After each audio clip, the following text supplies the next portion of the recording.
all connected. Alicia Kingston's about to hit the stage. You won't be rejected. Leader of the pack, she's got that soulful sound. Get ready for the ride, cause she's here to astound. She's got the tenfold theory. Get ready for the ride, exploring the unknown. Secrets that she'll keep. Ginger ale queen, sipping on the throne. The lyrics like bubbles rise and break on their own. Live stream's about to start. Get ready for the show. Alicia Kingston in the house, ready to let it all flow.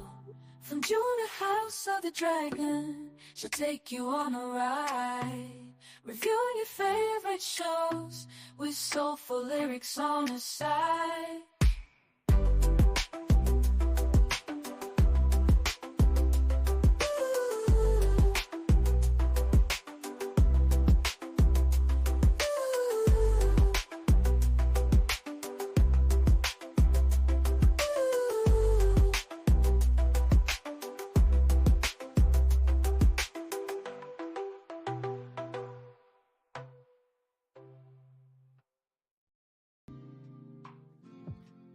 What it do, folk? What it do? I'm still furiously typing. Well, I figured you were. Look, I'm concentration. Literally living out the Kermit meme. Typing at people. How are we this evening? I'm good. I'm good. Very glad I don't have to go to work tomorrow. I'll tell you that much. Indeed.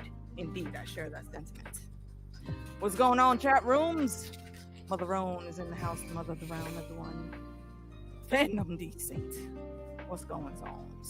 Oh yeah, I'm supposed to be Frenchie. Frenchie. Yeah, it's that. First of all, I like how every single time she does one of these, I am a man. Okay, and it's like, you know what? You thought you were a girl? No, you weren't. You're a man. Every single time. You're the one that picked this man. I know. I picked this one. I picked it. But you still look like a girl, no matter what person you use. You still look like you when we did the show. I look like me with short hair, a man. I look like my dad. I look like Charles. Okay, well that's genetics. What I'm supposed to do about genetics on the picture? I can't switch that. I'm so sorry. Listen, the things. Okay, see, look, you will forever stay getting requests on here. Listen, I've already watched it. I've already been mad. That's what I was telling him. Like, I'm super mad. I'm super mad. How dare they? How dare they? Oh man. But yeah, I just binged the last 3 episodes of The Boys because I was behind horribly. Yeah, but I'm all caught up. I'm trying not to skip ahead because we're only on 1 and 2 right now. Because I have to like get my stuff out for YouTube. You know, I'm gonna have to hurry up. Yeah. I'm already behind. We're on we're even more behind on DJ's channel. But yeah, I'm trying not to skip ahead though, so I don't like cap myself in our predictions of the next episodes. Oh, so thank you everyone for being here. Danar just now coming in. What's going on, Lady Amy? Damaris, what it do? Kiana, hello. Luke, what's good, bro? Let's see who wants to get slide. Yeah, that was so much fun. Listen, the way I hollered, because I see your messages during the day, but I'm just like so busy that if I get that notification once and I'm in the middle of something, it never shows up again. It's like, no, I missed it. So I just happened to see it pop up. And I was like, what the hell is this? And you're typing to me in all caps. And I was like, what's happening? Because I see when people make clips of and tag me. So he tagged me in the first one, but I wasn't in the second one because she used his, and which had me in it. And I was like, this is great. Sold. I'm happy. Yeah, that right there is exactly what is in my notes on that scene. And yeah, we only thought Hero Gasm. You know, honestly, I didn't even think Hero Gasm was that bad. I thought it was hilarious. Exactly, I thought it was hilarious, but this what they was doing. We'll get there. We'll get there. The boys, as usual, starting off wild as hell.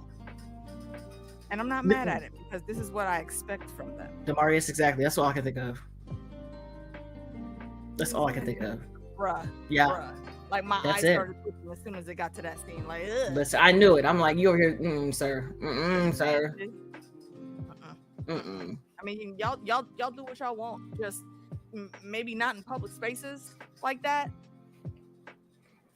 You literally had like 5 other alters that were already in the other room working, and you just have to go and do this with and make like, what was it, like 6 or 7 more alters right there. Like, listen, that's all I got right here.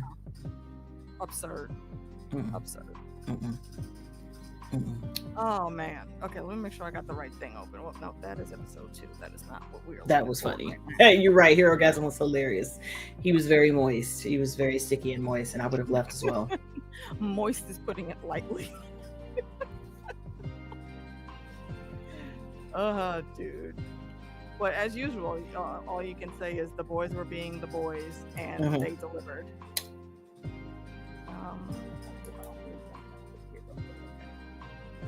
The vibes is vibing, but they vibing a little tiny tad bit too.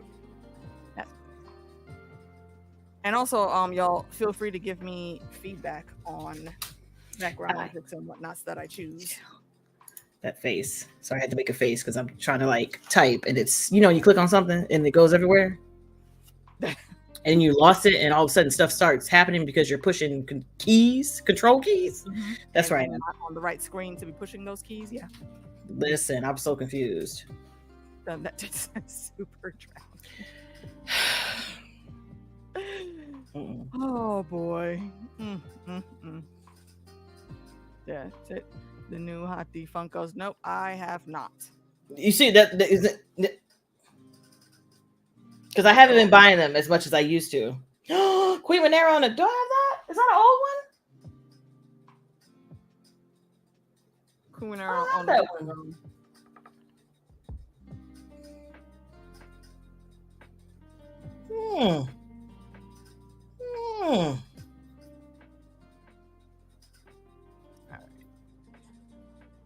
Okay, so jump in with the jump off. Butcher's over here spilling his guts. Because he's sickly. His guts. Yes, because he is super sickly. And of course, Butcher being Butcher, he took it upon himself to not say a damn thing. That's just anyone. So weird. He continues to do this. Possibly find him some kind of help. Maybe. And not even help, just like let people know, like, I'm going to be off my game. And I'm going to be a little more reckless because I have nothing left to lose. But in the meantime of you not having anything left to lose, you are jeopardizing the ops, bro. I can't be in the middle of the black op and you over here on some bullshit. Especially like what happened here. Because, well, start off at the with the throw upness and whatnots. And at the very beginning of the op, Mother's Milk, it's like, yeah, Kimiko, if he tries to walk in, break his fucking arm. Do it. Like, it takes that to make him back down, because he don't want that smoke. Do it. I don't want that smoke. Do it. And we quickly then cut to Homelander being Homelander, knowing damn well he wasn't supposed to be at that rally. Cracks me up. Because trying to be petty, and the thing that I loved about that scene though is he really was trying to strong arm her, and she wasn't having it. And also then very quickly gave him the most deserved boombastic side eye ever. When the kids are walking away, he's talking about nobody come back pregnant. Look here. The way I stopped and was just like, what? Tell me, oh yeah, he can spew his goo. I'm like, who? Like, I guarantee you, first of all, that boy's not thinking about that at all. Second of all, those are children, you dumbass. And he even said it. It's like, oh no, I'm just joking. I know they're too young. Shut the fuck up. He's weird. But first of all, you missed him in the bathroom with that hair. Yeah. That had me hollering because a lot of people, I was watching other people's reactions and they didn't know the significance of the hair. I'm like, sweetie, it's a gray hair in your Publix. That means you're old. He's saving all of the pubes. Like All of that these means cubes going gray. Why are those the first ones that he's noticing? like because he has blonde hair, so he can't really see it, and he's also getting it dyed, so he can't really pick out the stuff. But I'm just like, listen, he's getting old. That means he's dying. That means he's not going to be around forever. That means he's freaking out because he likes to think of himself as above humans, right? If you're above humans, if you're so much better, why are you aging and dying, bruh? And we can't even say that he's aging at a slower rate. He's not. He looks like the age he should be at a regular rate. Yeah. Mm-hmm. And he can't fathom that, and he is really right now in his midlife crisis, and it's getting worse and worse because y'all know when Homelander is in his feels, listen, Buddy people gets real reckless. People start bleeding, chunking. People start bleeding, and limbs falling off all willy nilly. Splotches of spray paint that shouldn't be spray paint on the walls. It's it's just not good for anyone. It's not good. But that poor boy, I wish Butcher wasn't an ass, because he really destroyed their relationship in the last season. He stomped on that bitch. He's just a little teeny tiny baby. Like, bro, he didn't ask to be here. He depended on him. Yeah, okay, but he depended on him, and he just crushed his little spirit. So now he's out here with Homelander, and I'm like, because I'm on the fence, because I watched the trailer for the season, and I'm just like, I don't know if I don't like Ryan yet, or if I feel bad for him.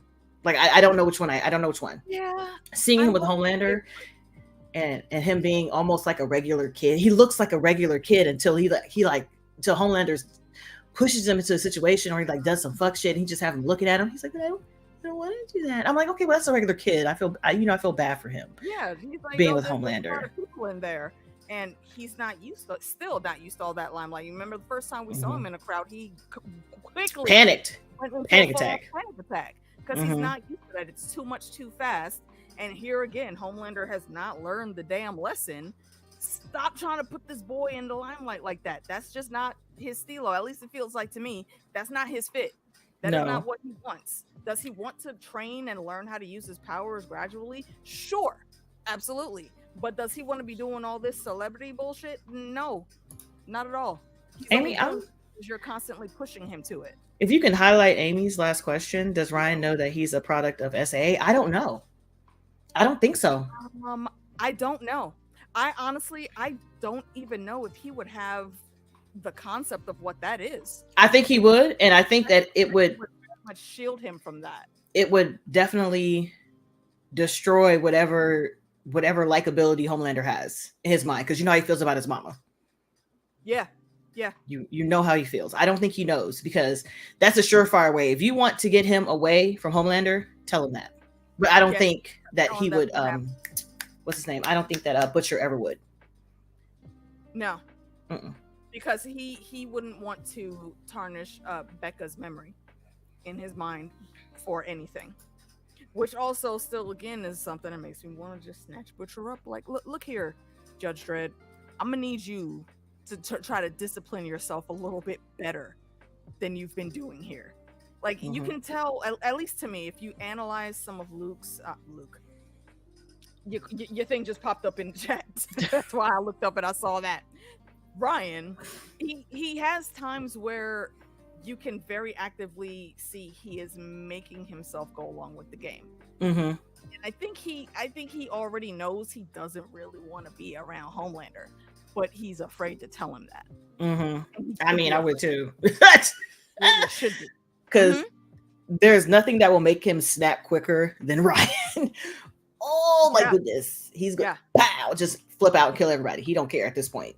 At this point, he don't care, because you know how he feels about being able to love someone, having a family. Ryan encompasses all of that. And if Ryan were to leave him willingly, purposefully, completely go off the edge, lose his damn mind, lose it.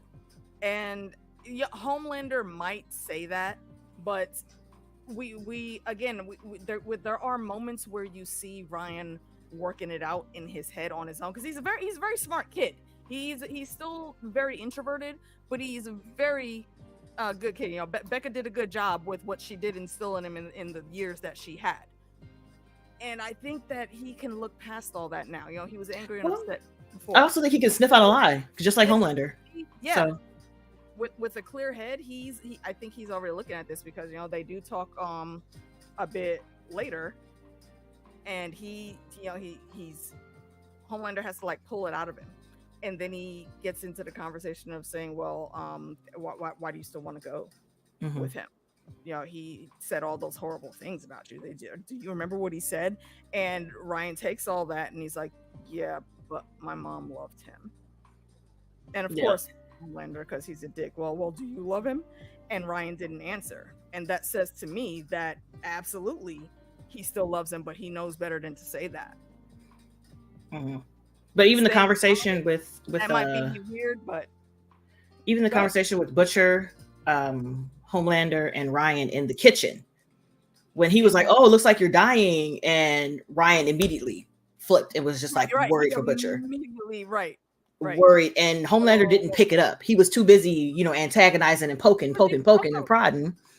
He didn't see how Ryan had flipped. And so when they had that conversation later on in the episode, that's what makes it really bad. He was like, why do you even fucking care? Why do you care? Why do you care? It makes him so mad. They're just toys for us to play with.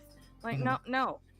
Ryan was very much still in the angsty teenager, mad at my other dad phase. But as soon as he heard Butcher's life was literally in danger and going to be ending far sooner than he thought, that shit went away like that. Hey, Jackie.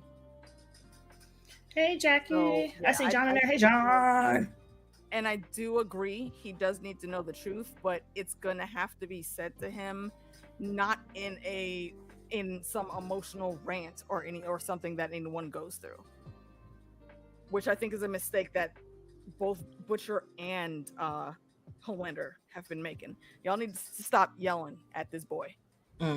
That's not going to do you, either one of you, any good. We're on 1, but we're going through 1 and 2, so we're just talking about the stuff that happened between like the dynamics of Butcher, Ryan, and Homelander between 1 and 2. Correct. Yeah, just to pull all that together. What's going on, drama boy? Yeah, you do need to sleep. Isn't it like past midnight over there? Yeah, it's like one something in the morning. Bruh. That I have thoughts on that, but we'll wait to get to that part. Because yeah, that could be very easily turn into a whole freaking rant that we don't need to be in right now. Okay, so after this conversation, and again, this is Butcher fucking up the op. Again, because he sees Ryan and he goes to try to talk to him, and I get it, but maybe you shouldn't have had that little girl walk outside, because the consequences of that is she goes upstairs to her room looking for mama in there that ain't supposed to be in there, and then she turns and looks down the hall, and she can clearly see the bathroom mirror, and it's Kimiko and Frenchie sitting there with the cock pose, like it just turned on them, and they don't know what to do. So the guards keep trying to say, well, you know, you can just go downstairs. Here, come on, we'll take you to your mom. And she says, absolutely the fuck not. You ain't taking me no damn where. Stranger danger. And the chick mutates like immediately into still looking more humanoid predator with extender jaws. Number 6. And that's what she is. She's number 6 from the Umbrella Academy. Ben. Facts. I forgot all about fucking number 6. Yeah. The two are comparable. Yeah, her face did open. Yeah. Yep. I mean, luckily it didn't open up to like some other random ass monster dimension, because who knows how the fuck Ben deals with channeling that. But either way, we find out very quickly, even at what is this girl, like 12, 13, she is powerful as fuck. That's because she was stabbed up. They stabbed her up last episode. Victoria she was a completely normal girl when she got hit her with that V at the end of the season. I do remember that, but I didn't expect her to come out like this. Me neither. If you take into account who her mama is, it makes sense. it does make sense because the minute that stuff hit her system, that's when her training began. And she automatically goes in, no holds barred, and takes both them dudes out. And then chomps off poor Kimiko's arm. Tries to reason with her. That don't work out. He starts shooting. Baby eats those damn bullets like they were Pringles, bro. Not one of them phased her. Then Kimiko had to come in with the tackle. And we've seen people get body slammed by Kimiko a few times. They usually don't get up so quick. She ate those punches too. She ate the arm. Chewed off her arm within the span of like 10 seconds of Kimiko trying to wrestle her up. And it did not work out very well. So much so that, she lost a part of an arm. And she threw her across the room. She was knocked out for all of 5 seconds. And then, like they phoned in the Matrix, like, hey, yo, we need an exit. So here comes Annie. They're running down the end of the hall. She's like, at the end of the hall, there's a window. Like, girl, what? There's a window. What you want me to do with this window? Do you want to stay down in there with that little girl, though? Like, what you want me to do with this window? Sister to come get me. No, thanks. I will. Listen, she could only save one. Okay, but see, and that's the thing that got me in this scene. Why did you even try to go for Kimiko? We already know Kimiko's gonna be fine. Kimiko could have jumped down. Better, but she'll be fine. Well, she did jump. She no. I mean, like, she could have like took out the window and jumped down, like bounced from stuff to stuff to stuff and got down. She could have shimmied down the side of the wall and got down. She needs to work on her superhero antics and her superhero landings. Because I'm like, I know for a fact. We in season 4, baby. We in season 4. She was flipping, dipping, and tripping in the last season. So I'm like, I know she could have like swung, jumped, slides, shimmied down the side. You know what I'm saying? But my God, she missed. She should have been able to do the electric slide all down that fire escape. But it didn't work out that way. We miss. She misses on there, and again, I don't think she should have been trying to reach for Kimiko anyway, because Frenchie is a motherfucker that don't regenerate. Yeah, he's regular. Catch him. That shouldn't have been a question. He should not have been the second choice. No. And I did find it funny though, the scene after when she's picking herself up from being splattered, like all three of them look at her like, oh shit. I'm like, girl. They've seen her hurt up before, but apparently this just was a whole other different breed of hurt. That's what I'm sitting here. I'm like, Starlight, sweetie, you have exploded people from the inside. Why are you going, oh my God? Bruh. I mean, like, y'all have seen this woman literally be torn apart and ripped to pieces. Her inside of a whale. And having to peel the whole half of her face back onto the skeleton really shouldn't have fazed anybody. They were inside of a whale. They were inside of a whale right through. They had to walk out of it. It went boom. Yep. They had to walk out of that whale with chunks. We are on episode 1 and 2 for this discussion, Luke. Like, y'all should be all right with that. Y'all should be all right with that. But once again, Butcher causing shit to happen. Well, and the only reason that happened is because what is the girl's name? Is it Zoe? Zoe, that's it. Yes, Zoe. Zoe was supposed to be in the kitchen with Ryan having ice cream, but then she was asked to leave, so she went to her room. She didn't want to wander around. And no, you're a young girl in a very busy place. You should not just be wandering around. That was a smart thought. But what that did was fuck up the Black Op, and now we're here. Yep. And then while they were dealing with Kimiko being, repairing herself, Huey was in the van by himself. And here comes fucking Victoria, like, dog, what's going on? Hello. Hi. How you doing? I see you're out here. Nice to see her. Like, you literally were besties with this woman for quite a long time. What made you think that y'all was just going to be able to go after her daughter and she is not going to immediately come at you? You're lucky she didn't just pull you through the damn van door and rip your head off. She was talking to him like, Jesus Christ. She was like, okay, you guys keep fucking up shit. Like, I understand you're trying to get me, but God, you guys suck. She wasn't even panicked. You're not funding now, and you're doing worse than you were before. Exactly. Like, y'all is trash. Like, You're trash. She genuinely was trying to talk to this man. And I think my favorite part was when Huey was like trying to plan. He's like trying to get this thing off. I was like, what the hell is he doing? And she's talking to him like, I considered you my friend. And he threw that acid on her, and she was like, fucking ruined my suit. Did you not see? I'm on TV. What the fuck is wrong with you? 5 minutes. The fuck? And this is why I've always said I love Newman, because she just be on a different level of shit talking sometimes than everybody else. Listen, Luke, exactly. It takes so much to phase her. I didn't think she was that durable. I was like, my God, the acid and the bullet. I'm saying she ate that bullet. Like, Butcher came out, thought he was doing something, and she barely flinched her head. Like, she's like, boom, and she's like, really? You see the fucking blowout, bitch? Like, do you really? And just kept talking. I was like, wow, I didn't. That's sturdy of her. I didn't think that. Like, I know she's supposed to be the villain, but I like this bitch. You know what she gives me? She gives me nodes, not a whole lot, but definitely some of Christina from Lovecraft Country. Okay, thank you. I'm like, who? Girl, who? I'm like, you know somebody named Christina? Like in real life? Like who? No. They did really thought they did. They thought that thing was gonna work. They thought that shooting her in the head was gonna like nothing. It literally bounced off her. Wow. Here's my question. I think we're safe calling it tentacles. Yeah. But it did look like they were kind of like the Doc Ock. Wormies. It looked like either octopus hands or like worms. It looked like like slugs with monster mouths, like kind of like how the Predator's mouth looks. That's what they reminded me of. And yeah, her face opened. Yeah, again, the Predator did, like, that should be her code name once she joins the super team, Predator. I don't think she need to be on the super team. Girl, sit down somewhere. You just killed two people. Like, she is the team.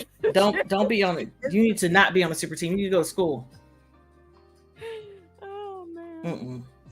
Oops, I pushed your button. Right, like, of all the abilities to have, like, that's how, and that's the interesting thing about Compound V, though. Like, you really don't know what you're gonna get unless I missed something. You don't know. Engineer that for specific things. That no, it's a roll of the dice. So crazy to have to deal with. Like, I would like my babies to be, maybe a little bit extra too, but under a controlled environment, that shit, no thank you. No thank you. What did you say? Nah. Typing Stormfront's name will autocorrect to storefront. Correct. Yeah. As it should. Right. As it should. Right. The baby arm. Yeah, that baby arm. I laughed. Deadpool. Mm-hmm. And yeah, that little girl is frightening, and I mean, she get it from her mama. I will commend Victoria, though, because above, first and foremost, with all the shit that she does, she was raised by our boy Stan Edgar, and he a real one. So in everything she does, she comes with the realness, and she was like, "Look, bruh, I did genuinely see you right. It's very Reapers of Blade 2. You're correct. Yeah. That's an even better comparison." And she's like, "Yo, I almost told you that I had these powers, but." She's like, "Oh, you didn't know if you'd have to explode my head later?" I mean, well, kinda. She was like, "But I didn't want to, alienate you because you're my friend." Yeah, exactly. You are my friend. Her on that. I think in that conversation, she was actually being the realist, and it was Huey's ass over there trying to scheme. I'm like, it's always no hard feelings with her and Huey. No hard feelings at all. She really does like him. She did consider him a friend. I think she still does consider him a friend. It's just that she got shit to do. She got work to do, baby. She got a job. Like she said, look, I am on the stage in 10 minutes, bitch. You done fucked up my blowout, putting this damn little piece of metal tin up to my. I mean, I feel like she's low key like a high class Debo. Like, what you gonna do with that besides make me mad? Listen, DJ, she didn't even flinch. It didn't even register. She was just like, why? I'm like, I don't even know what to do with that. The way she just rolled her eyes and looked at him. Listen, it's a requirement. Anytime I say you are my friend, I have to sing it. Sorry, every single time. Naruto's gonna win. That's- Naruto's gonna win. Every single time. Oh, goodness. All right, My hold on. goodness. Do you think? Oh no! I think she was 100% telling the truth and everything. Yes, that she because at this point, she knows that think there's she nothing has. that they can do to hurt her right now. She knows all the tricks. She knows that they don't have anything. Because even during my reaction, I was like, honestly, at this point, if that bullet bounced off her head, the only way to get her, like, I know, I'm gonna say it anyways, but I know. I was like, the only way to get her is go up her ass. You got to do what happened to what's it called? translucent. Yeah, you got to go up the butt. You got to blow from the inside. You know what? I think it was either Fandom or DJ. I think said the same thing. That's I it. don't think that would affect her. I think it would, because inside is soft. Inside's always soft.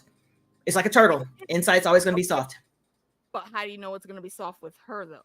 Inside's going to be soft. Everybody's inside is soft. Everybody's inside. But also we've seen people put down. Kimiko is one of the most powerful motherfuckers. Yes, but her insides are soft, and we know that Victoria doesn't have regeneration. She just have really tough skin, like Translucent did, as far as I can tell. I don't know, man. I feel like she surprised us enough in her and her damn daughter. And who is the baby daddy? Did we find that out? We don't know that yet. I know that because I'm on the episodes, but you don't know that. You don't know that yet until after halfway through the series. Who was the dude that was in last season that was like sneaking around with her? I think it was a guy that she was at the orphanage with. And wasn't it him? I don't remember his name. You don't see her father. I don't think so. What? Victoria's father? No, the girl's father. Oh, yeah. Okay, maybe it wasn't that guy then. All right. Exactly. Like I know that because I keep watching. Mm-hmm. You're gonna say Christina from the Tyler Perry movie. I don't even know what Tyler Perry movie that would be. Yes, you need a tiny person to go inside her and explode her ass from the inside. Giggity. Like what was shit. You think Emma could do it? I don't know what that thing is called. What was the guy in Herogasm? What was that thing called? That's what I was. That's who I was trying to remember. I completely forgot about Emma from Gen V. Mm-hmm. Completely forgot. I think actually, if we are going to do somebody has to deliver the tiniest bomb with the biggest boom and get away with it, I think that would be a mission that they would have to give to Emma, because whoever that guy was in Herogasm, he's dead. If I remember correctly. Like, yeah, he got smushed. He got smoshed. Dude up, didn't he? Oh yeah, that's right. He got stomped accidentally. But then he got stomped. Yep. Termite. That was his name. That's right. Mm-hmm. DJ was going on. She did. I mean, look, that's putting it lightly. She got shot many times and then just stood there again like she's Debo. Her and her damn mom. What y'all gonna do with them bullets besides make me mad, bruh? Yeah, look, I'm like, at a certain point, if you're that durable skin wise, the only way to get you is from the inside out. Because if you don't have regeneration like Kimiko does, then you are up a creek. And Homelander doesn't have regeneration either, right? He's just you can't yeah. I say could definitely get got if somebody went into his insides. Mm-hmm. I like how you said that properly. Mm-hmm.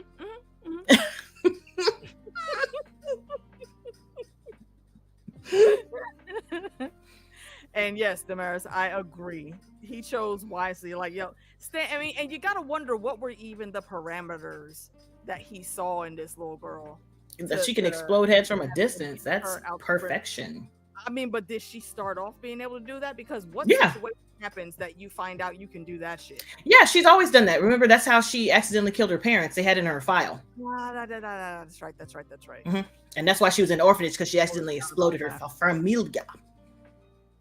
Mm-hmm. Yep. She doesn't, and it makes sense. She would try to go at I forget what the girl's name is that was in Gen V. The chick that also killed her parents. Marie. are still alive somewhere. Marie Moreau. Marie Say, Moreau, I yeah, think. Marie. Yeah. It's Marie Moreau. Yeah, definitely a play on Storm's name. Mm-hmm. My baby girl. Every time I think about Gen V, I just get sad. My baby Chance. Yeah.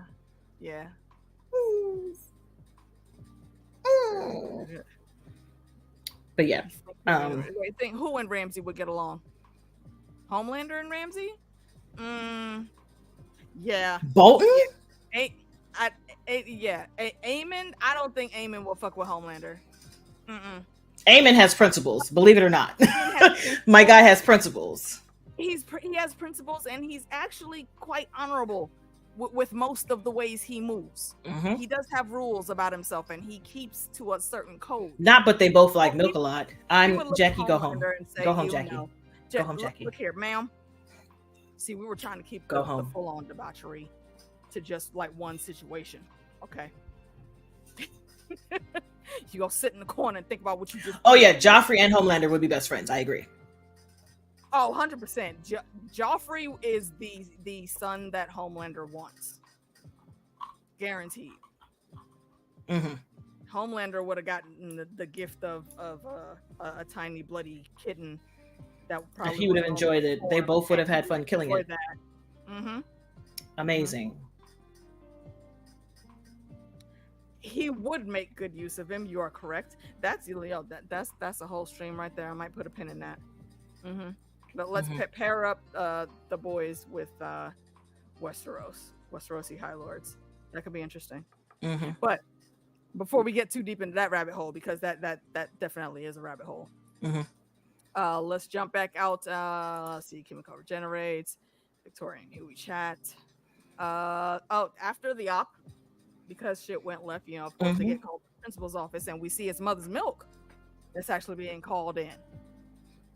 And Butcher's there, and Grace comes out like, not you. But I even washed my bollocks and all that. Yeah, nobody wanted you here. Thank you, sir. No, you fucked up a lot. That shit right here, that shit that just came out your mouth. That's why can't nobody really fuck with you right now, though. Like, I don't know what the fuck you doing here, but my superiors think that you could still be useful in some kind of way, so I have to put up with your ass. But you're not in charge. It's 3 seasons of him messing up ops by being reckless, and they're like, we're tired. It's even more than that, because it ended up on some shit where her grandkids got caught in the crosshairs too. So I mean, that one wasn't completely fully on Butcher, but he was still involved. So, it's just his recklessness that makes him a bad business. I mean, here's the thing. At one point, I feel like he has the attitude and the gung-ho-ness to be in charge, but you're just too reckless. At a certain point, you got to start heeding the warnings that people are giving you to make better decisions. And he don't do that, which is why he's not in charge no more. Facts. Yeah, but I also think Mother Milks is the wrong person to be in charge. I don't know who should be in charge, but it's not him. Yeah, because he's a bit more controlled in his chaos, but he is still chaotic as fuck. It's just confusion chaos, if that makes sense. Like, you're trying to keep a line on everybody, but you're just not, because you're trying to do it one way, and the team has never operated that way. The team has never been like, this is a command, this is a chain of command. The team ain't never been that. The team has been like, Butcher said go this way, and if you don't go this way, either Butcher's going to kill you or you're going to get yourself killed. So which one is it? Which one is it? Choose your own adventure. Oh my gosh, yeah, Butcher is everywhere. Butcher, he was also in freaking he was in a Thor movie. He's been in everything. He was in Xena, the Warrior Princess. Like, he's been everywhere. As a matter of fact, Homelander was also in Xena, the Warrior Princess, which is really hilarious. He was. They both were. If you go back and watch all those old shows in the 90s, you will see a lot of all just now starting out or just now really getting their traction. Big stars that were in all those shows. He's deep in the sci-fi fantasy genre. It's so fun. Indeed, I agree. So before we cut over to Grace and the meeting, Negan comes around the corner and decides to sit there and have a bullshit talk with Butcher and tries to recruit him to whatever Black Ops mission he's heading. And it does sound like something Butcher would go for, but Butcher is still very tunnel vision on taking care of Homelander. And if he goes with Negan, he can't do that. I'm like, it's even more than taking care of Homelander at this point. It's just getting Ryan away from him. I think that's the main thing. And he knows the collateral damage will be Ryan. But every time I see this actor, it's Negan, and I want him to play a different role. And it irritates me. It irritates me. He is the same role ever since Negan. And I'm like, please get this man out of my face. When I tell you... He did a great job playing him. That's why it's stuck. I can't. Like, every single part he plays is Negan. I just don't want it. Mm-mm. I don't want it. I'm good. Keep it top urban. Hey, look, he stayed money long. Right.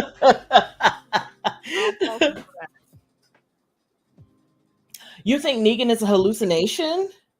That would be trippy. That would be hella trippy. Because we've seen him talking to more people than Butcher. That's the only thing I'll say against that. But if it ended up being something along those lines, that would listen. It can't be done. It can't be done. John's got something real serious. That's a thing. That could be a thing. Keeping Soldier Boy for future plots could be thinking. The ability to take superpowers away. They could take him. Yes, 100%.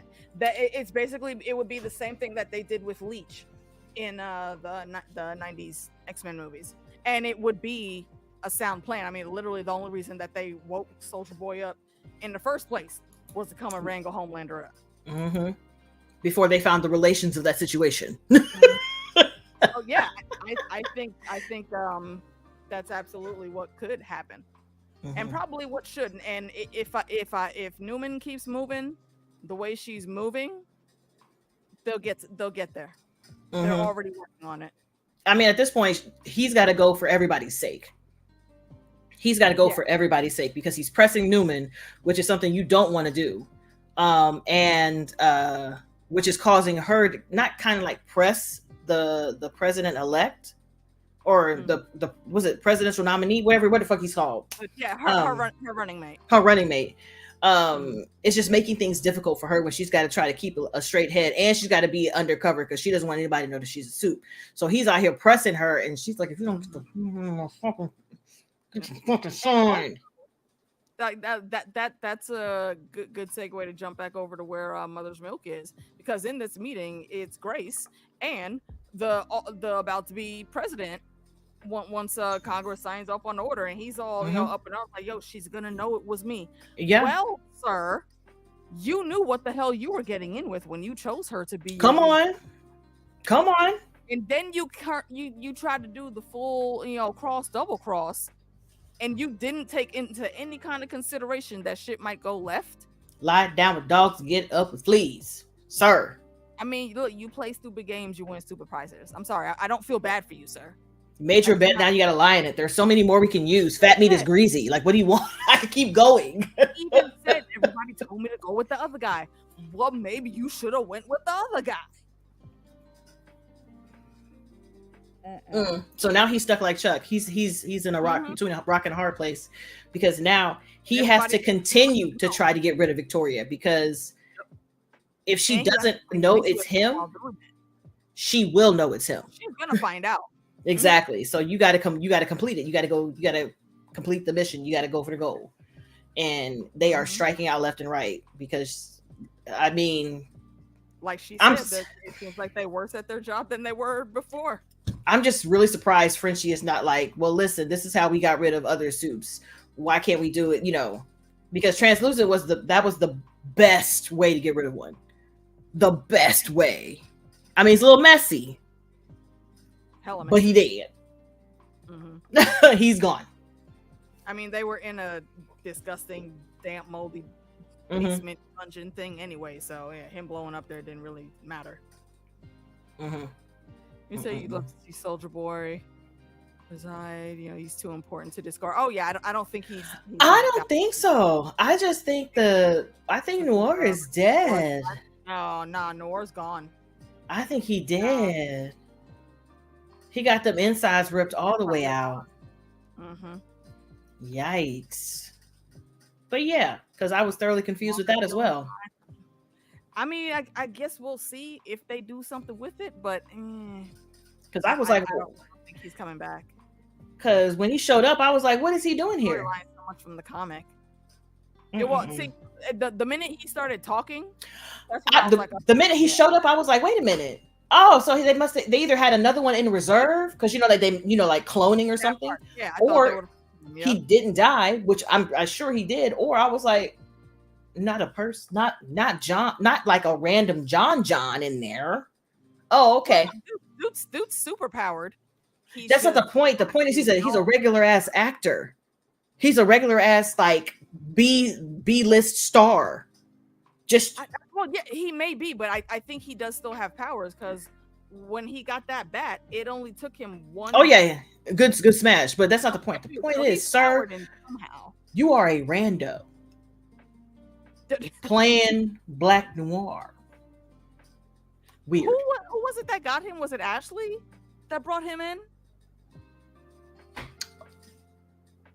I want to say yes, but if Ashley did it, it's because Homelander told her to. Yeah. Mm-hmm. Definitely, yeah. And I have some thoughts on Ashley too, but we'll get to that when we get to that. So Janine is the next scene we go to after the meetings, and she is having what became one of my favorite conversations in the episode. First of all, you got her name wrong. You got her name wrong. Her name is not Janine. No, her name's not Janine. Her name is Barb. She's from Fallout. That's Barb. Was that Barb? Oh shit. That's Barb. Oh damn. The moment I saw her, I was like, Barb, what are you doing here, Barb? That's Barb. Yep, I did not recognize it. I think it was the hair. I didn't recognize her. Mm-hmm. But no, and also, I mean, the name was wrong anyway, though, because Janine is their daughter. Yes, but I don't know what her name is. And Janine, it's in here somewhere. You see me now, I gotta look it up. So I'm like, what is her name supposed to be in the show? But her name's Barb now. Say what I said. Barb. Janine has been acting up apparently because stepdaddy's gone, and she either doesn't know why, or the mom isn't just doing a great job explaining why he's gone, or why Todd seems to be ignoring them, not answering calls and whatnots. So she asks Mother's Milk to use some of your high-tech her name is Monique. Good at finding people, bro. Monique, thank you. It's like, you're good at finding people, like, can you help out, please? Okay. And I get it, I know your worries and whatever, but this is to help Janine. This is to help our daughter. So he agrees to do it, and he's sitting there like, you know what, fine, all right, I get it. I guess I get it now. I see what you saw in Todd. He's good to Janine. I mean, because like, it can't be nothing. It can't be the D, right? And Barb was just sitting there like, Barb was in La La Land like, man. My specific note is it was definitely the D. It was definitely the D. That's what I said too. I was like, it was the D. It was absolutely the D. It had her Twitter pated. Mm-hmm. Twitter pated and moisturized. But I wouldn't have cared. Like, listen, that whole situation with him and Monique and freaking Janine, I'm like, listen, I don't have time for it. You understand what I'm saying? Get over it. He was on some bullshit. Not he. Janine needs to get over it. Girl, this man is trash. Okay, this man is trash. Right here, yeah. Get out of here, girl. Didn't he say that Todd actually like had her watching all that and their extra racial So taking her to rallies, that's why he really like popped off on him, because he took her to a rally. Yeah. But also, she's like 8. Exactly. Ain't nobody got time for that. So, Barb, why are you not curbing this shit when it happens? That's why I told her, like, listen, girl, you better get over that shit. Why are you even allowing him to be doing any of this, especially taking her to the fucking Klan rally? Better get your shit together, because I don't care. Like, girl, you better stop. This man is trash. He is bad for you. His ideologies are bad. He might have treated you okay, but just because he treated you okay doesn't mean that you're going to be okay in the situation with him out there in public. I don't want to hear it. Be better. Be better. Be better. What's going on here? I do not have time for it. I was so irritated with her. Facts. Literally I irritated. that she was digmatized, but being digmatized at the expense of your child, no, you get no quarter from me. I got to come at you for that. I don't have time. We need to have a conversation when it's the situation is like that. That's funny. John's funny. What the hell you over here talking about? John's funny. Do you think they cast? No, I'm very certain they did not. That's funny. Pretty sure that D that was in that episode came like next day airmail. Giggity. Free delivery. Oh man. But yeah, I just like that whole situation just irritated me because I'm not about to be finding nobody. When I find them, I'm gonna fight them. So, do you really want me to find somebody? Okay, just to make no, girl. You better tell her to get over it. I don't need to necessarily find this dude and bring him over or give him any type of pep talk. I will go up to him and very politely ask him to just leave this voicemail recording here real quick, and I'll take that back. I'm gonna need Barb to sit down on the couch. If it's gonna help my kid, and have a nope. I will do that. Barb needs to sit down and have a conversation with her. They all need to sit down and have a conversation. The parents need to sit down and have a conversation. And again, that does bring it to my brain. Like, what have you told this girl? Or maybe what have you not told this girl and are still refusing to tell her? Exactly. Like, she is at like she literally told you to go eat a dick. Let kids aren't stupid. Listen. Well, no, not even kids. No, we're gonna make it simpler than that because y'all really need to understand this.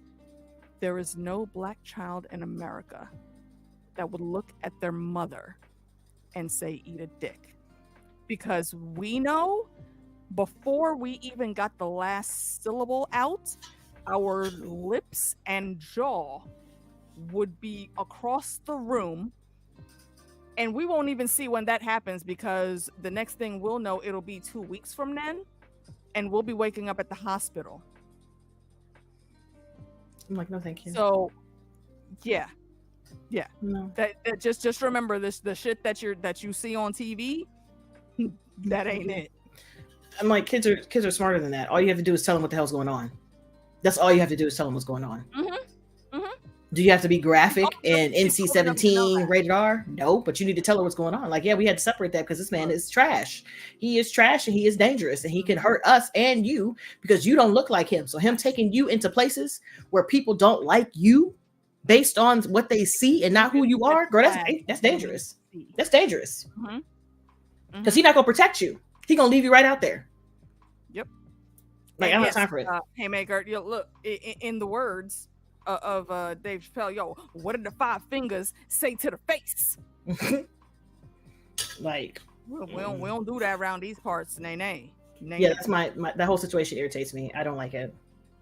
I understand why he would do that, but I'm not doing it and I don't like it.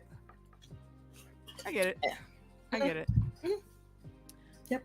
So let's see. From there, the second off books Black Ops mission is being planned, but before that, we skip back over to Homelander in baby mode, having nightmares in the middle of his midlife crisis.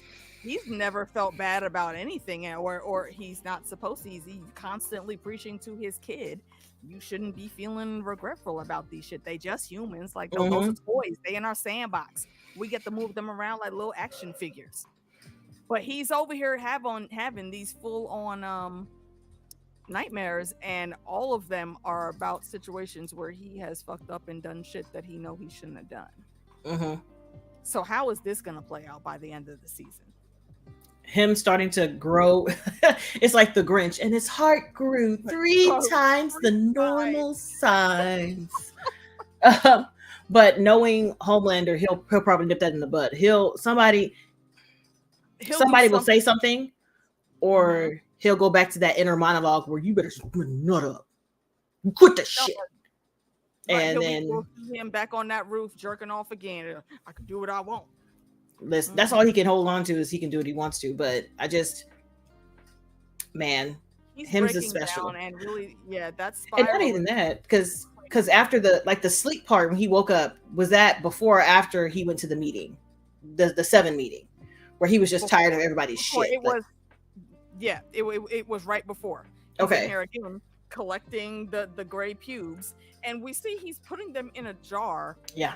Right next to a picture of Nazi punk ass mama wife. Mm-hmm. And the milk. Don't forget about the old bottle.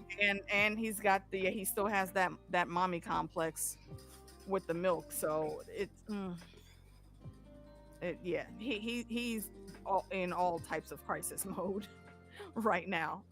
And he goes into this damn meeting where they have to fill the new slots. It's like a list of 20 or so people. And I wish I had my freaking list from when we talked about it on DJ's channel, because I wrote down like all their names and what their powers were. What I do remember is one guy Deep totally objected to, because so I think A-Train asked, like, wasn't he accused of like eating dog? And Deep came in real quick like, no, he was accused of eating out a dog. That was Captain Vane. Yeah, motherfucker, you would know. Did you watch Black Sails? I didn't finish it, but I did. That's why he looked familiar. Yes, he's Vane. I was trying to figure out who the way I'm picking out my people. As soon as I saw that video, as soon as I saw him pop up, I was like, that's Vane. What is Captain Vane doing here? Yep, it's the draw. I'm sure we'll see him again, because you don't just cast that actor and then he doesn't come on screen at all. He's just in the picture. I'm sure we'll see him at some point for some reason.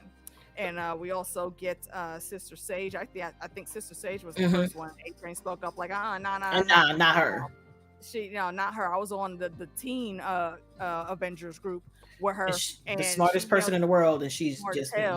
But see, the thing that bothered me about that is everyone says that she's the smartest woman in the world, and she always has to correct them to be the smartest person. Later on, though, the only person that gets it right and never needs to be corrected is Huey. Well, A-Train also says it correct. He says it correct from the very beginning. Yes, he does. Okay, I may have missed that. I think, because Ashley is who chimed in there saying the smartest woman in the world. Yeah. So, but I think he was saying that, like, all those smarts, but she was never smart enough to know when to shut the fuck up. Yeah, because that's what happens. Sometimes your filter when you got no filter. That's it. And we already know who the fuck A-Train is. She probably read his ass for filth one too many times, and he's still butthurt about it. No, I just think that she literally has no filter with anybody, not just A-Train. Like, there is no filter with anybody. She gonna say what she gonna say. No. I get that. That's what I'm saying. I'm just looking at it with just specifically concerning him on why he feels the way he feels. Yeah, I totally agree with the statement. Yeah, you're right. Amy, you are correct. Yeah, A-Train dropped something important. Her mouth gets her in trouble, and she's annoying. That might be her downfall later.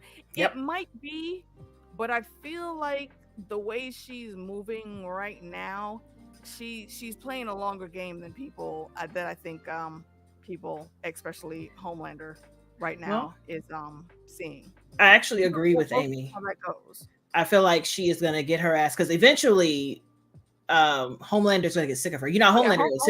He'll follow a plan until the plan is planning the way he wants to plan, but the moment it doesn't, he puts a wrench in it. He was already done with it by episode 2.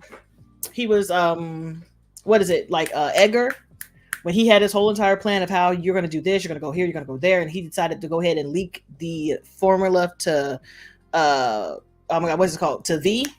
And Edgar was hot, fiery, pissed, and he was like, look what I did. And he was like, yeah, you're a dumbass. And he explains to him why he's a dumbass. It's that type of thing. Eventually, he's going to get sick of your ass. He's going to get sick of you. He's going to tell you go to your dick. That Vought is a superhero producing company.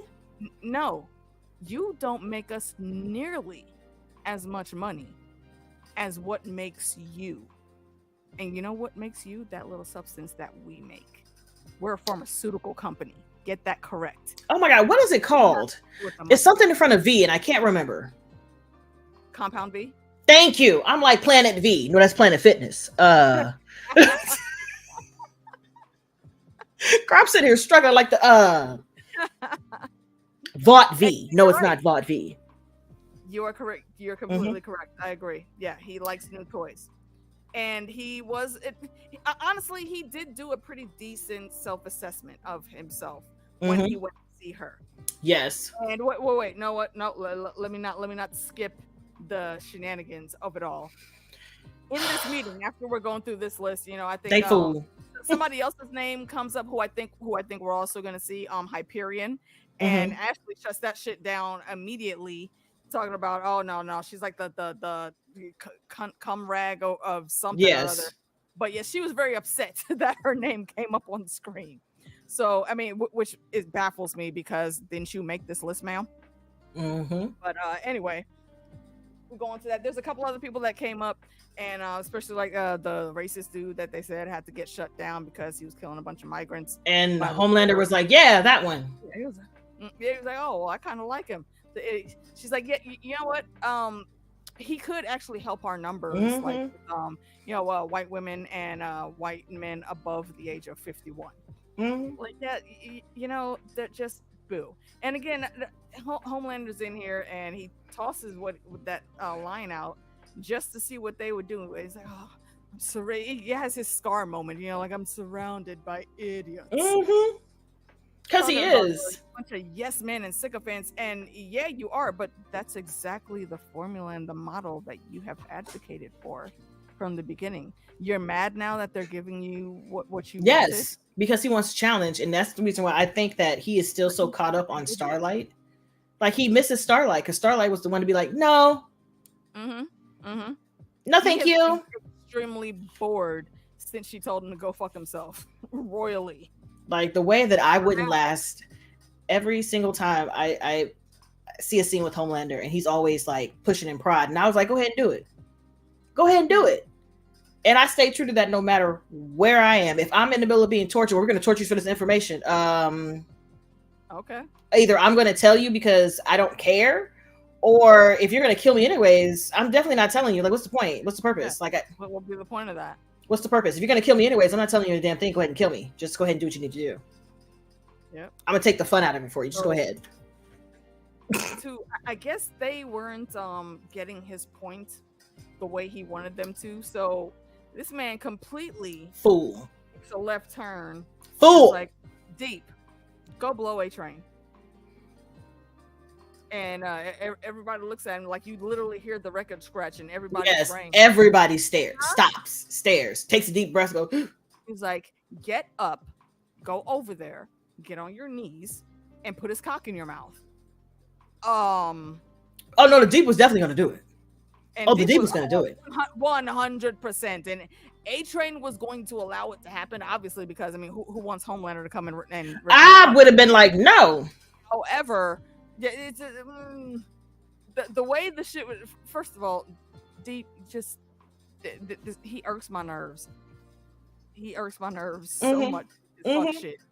And I can tell already after episode 2, he's going to get worse and have to be put back in his place again by the end of this season. But he gets close to me. He looks up at A-Train, the dumbass that he is. It's like, sex is just usually fluid, bro, right? First of all, don't call me bruh. That's not the relationship we have. No, not at all. And just before he reaches up, Homelander stops him. It's like, see, this is what I mean. No challenges here. Like, well, what the fuck did you think they were going to do? Listen, he beat them into submission because you know me. I told you, I'd have been like, no. It's the most absurd shit fucking ever. I mean, he does like fish sticks, but Deep again. I mean, Deep is I'll say, just for lack of a better term, he's a water sign, dude. He's changeable. It does not. It never crossed my mind at all that he wouldn't have already done that before. So he obviously isn't going to pull too many qualms about it, and he doesn't. He wants to stay on Homelander's good side. That's his only way he knows how to do that, is just to do everything he says, no matter how outlandish, which is really freaking crazy. But yeah, he storms off after telling them the ridiculousness that they're on for listening to him, and he goes home. He changes, and then he ends up knocking. Walks right on Sage's door. And she opens the door, and immediately, and I don't like her, but I kind of like her. She looks at, I am very rarely ever surprised. She invites him in, and she has like wall-to-wall bookcases there, and I stand that. I appreciate it. Books everywhere. When the dick that he is, it's like, well, you think the smartest woman, smartest person, girl power, all that. You think you would be living in a better place? She was like, I do not have time or patience to worry about what the fuck is that Pottery Barn. That what is that going to help me in my ambitions? All these books, they're going to help me. What are some candles and a nice coffee table with matching end tables going to do? I'm not here for that. And he, of course, says, show me what exactly your power is. Tell me why I'm here. Yeah. She breaks it down like a fraction, and also very immediately reads him for filth. As she should. Every level possible. As she should. You asked for this. Exactly. And I just like the way that he's trying to like restrain himself from freaking out, because he asked for this, but he can't take any type of criticism at all whatsoever. So he's over here flinching and just like tweaking. Yep. Like, sir, this is what you get. This is what you get. So what do you need from me as to why you're here? Like, what do you want? Forever being the narcissist, he's like, well, I'm smart enough to know when I need to bring in people for help. And I forget what it was that she said after that, but it was a bar. And he again had to stop himself from doing anything. He said, well, I want you to join the 7. Fuck no. Absolutely Why not. the hell would I want to do that?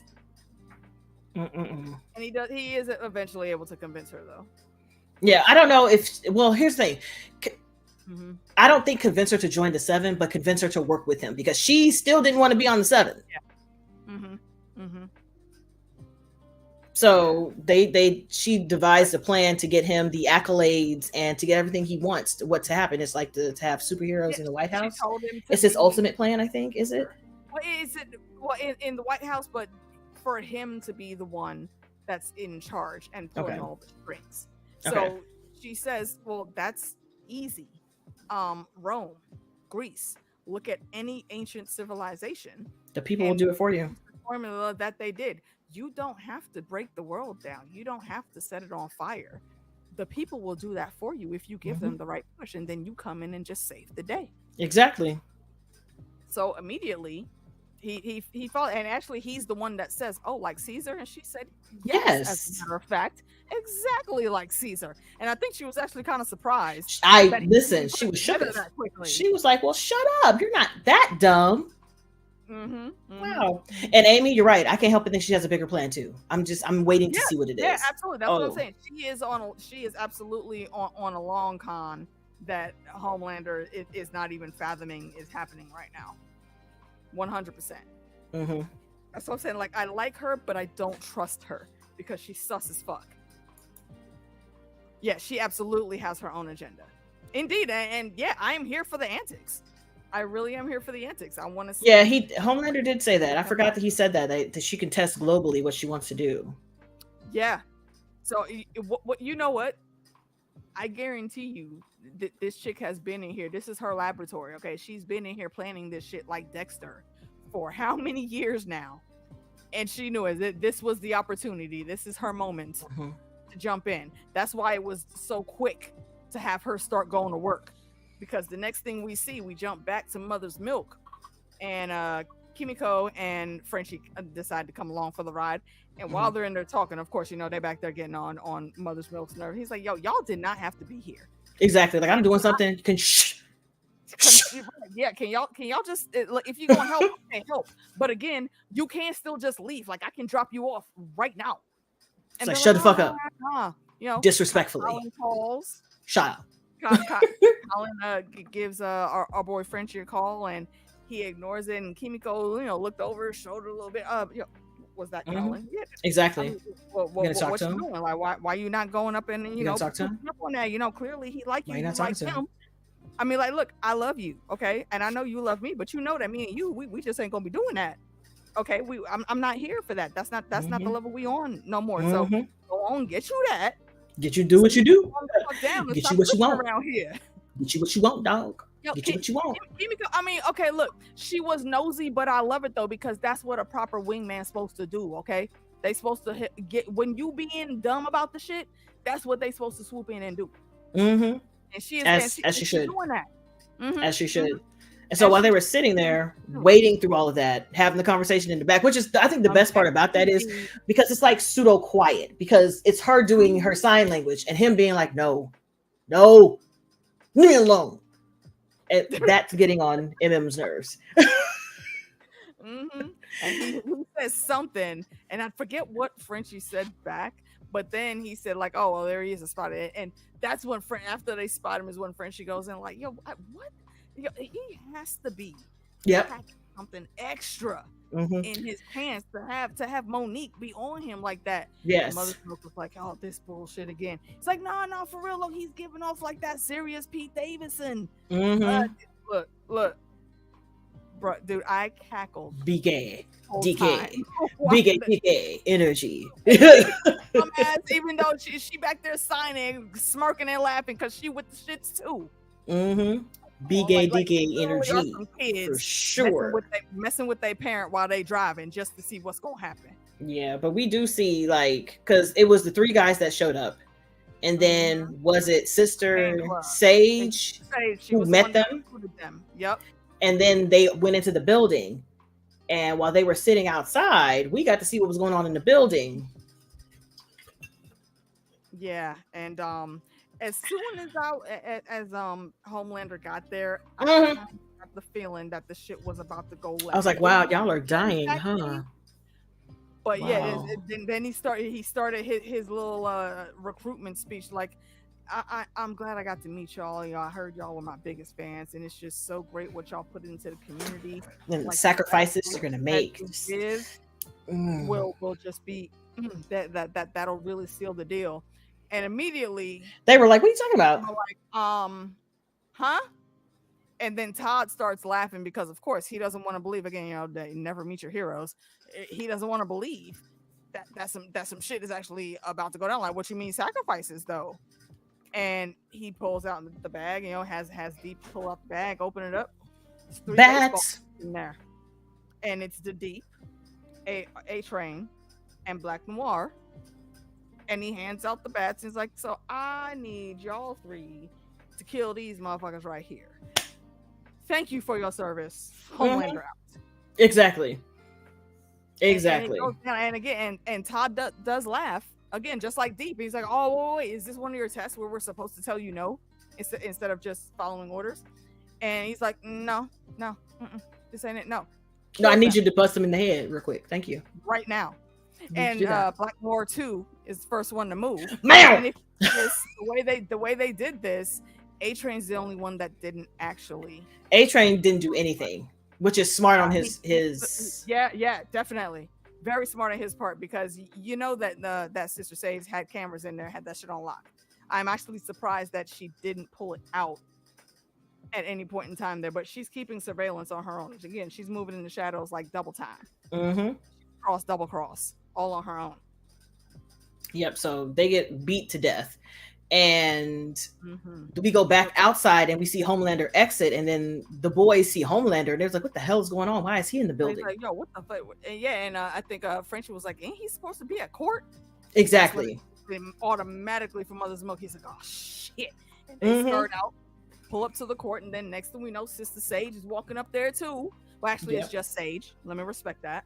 She's walking up in the full yellow garb. They even got of the Starlight to match of Starlight, and of course, the innocent verdict comes out just like Starlight said that it would. And they start yelling after everybody gets the notifications on their phone, and she takes it upon herself to yell above the crowd, and then throw hot coffee the pavement which starts the riot. It's like the white people's version of the chair. Yep.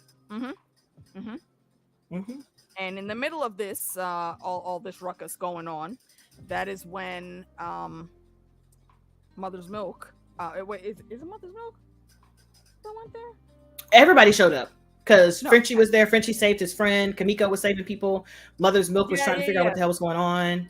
was trying to figure out what's going on. But then back at the clubhouse meeting, that's when A-Train's phone goes off and he gets the message, scoop up all the dead bodies and hurry up and get them over to the square by the courthouse.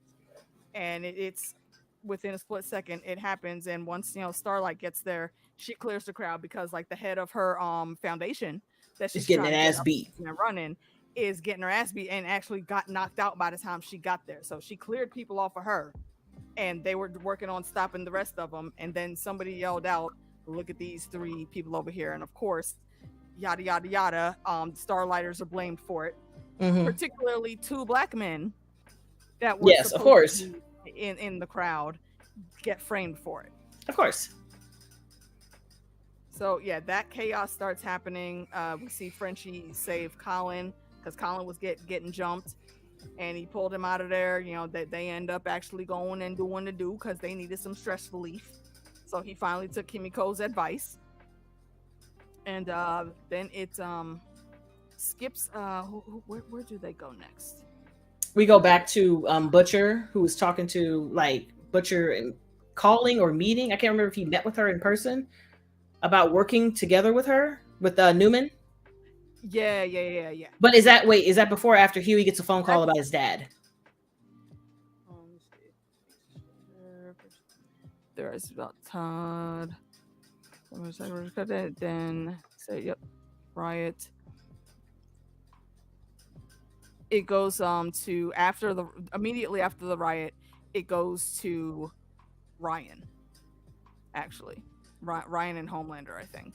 Oh, there may be a little. I think that there actually may have been a little bit in between that to where it was nighttime for Butcher and and met at the old vault, whatever.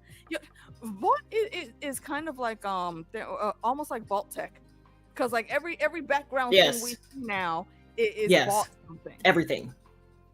And yeah, so they made everything some abandoned vault, like a burger diner or some shit. Man, I think it was a video store. Yeah, because there was a picture of what's his name's dad from Polarity. Yeah. So he's trying to cut a deal.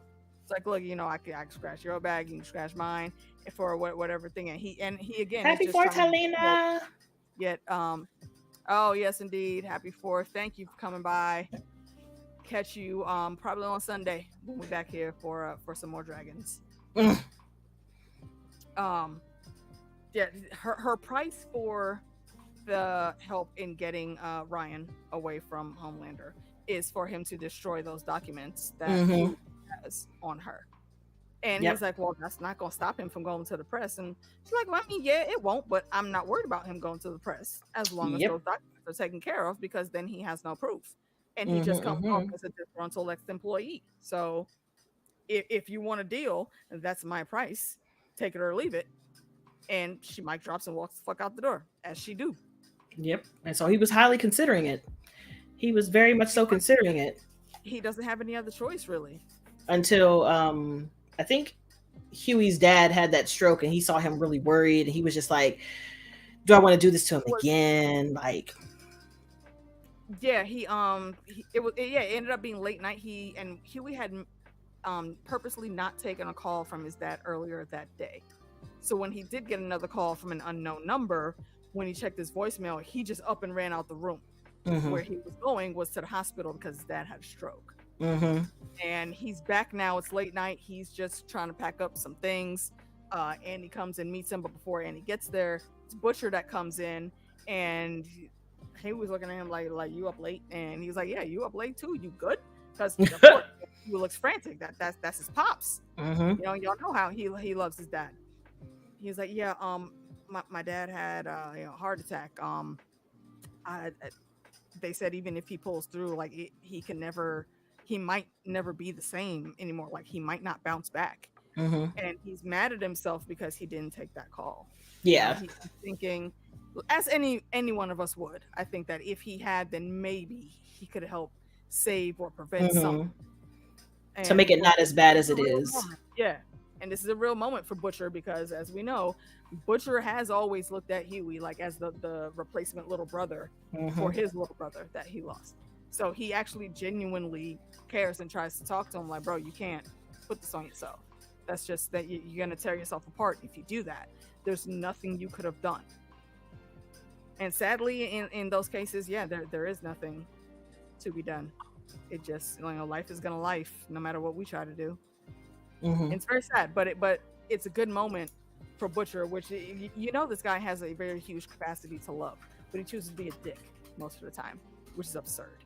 But that's how that ends. I think there's another scene with Butcher while he's alone. He's hallucinating Becca, and she's saying like, "Yo, you promised me you would take care of my boy." So what the fuck?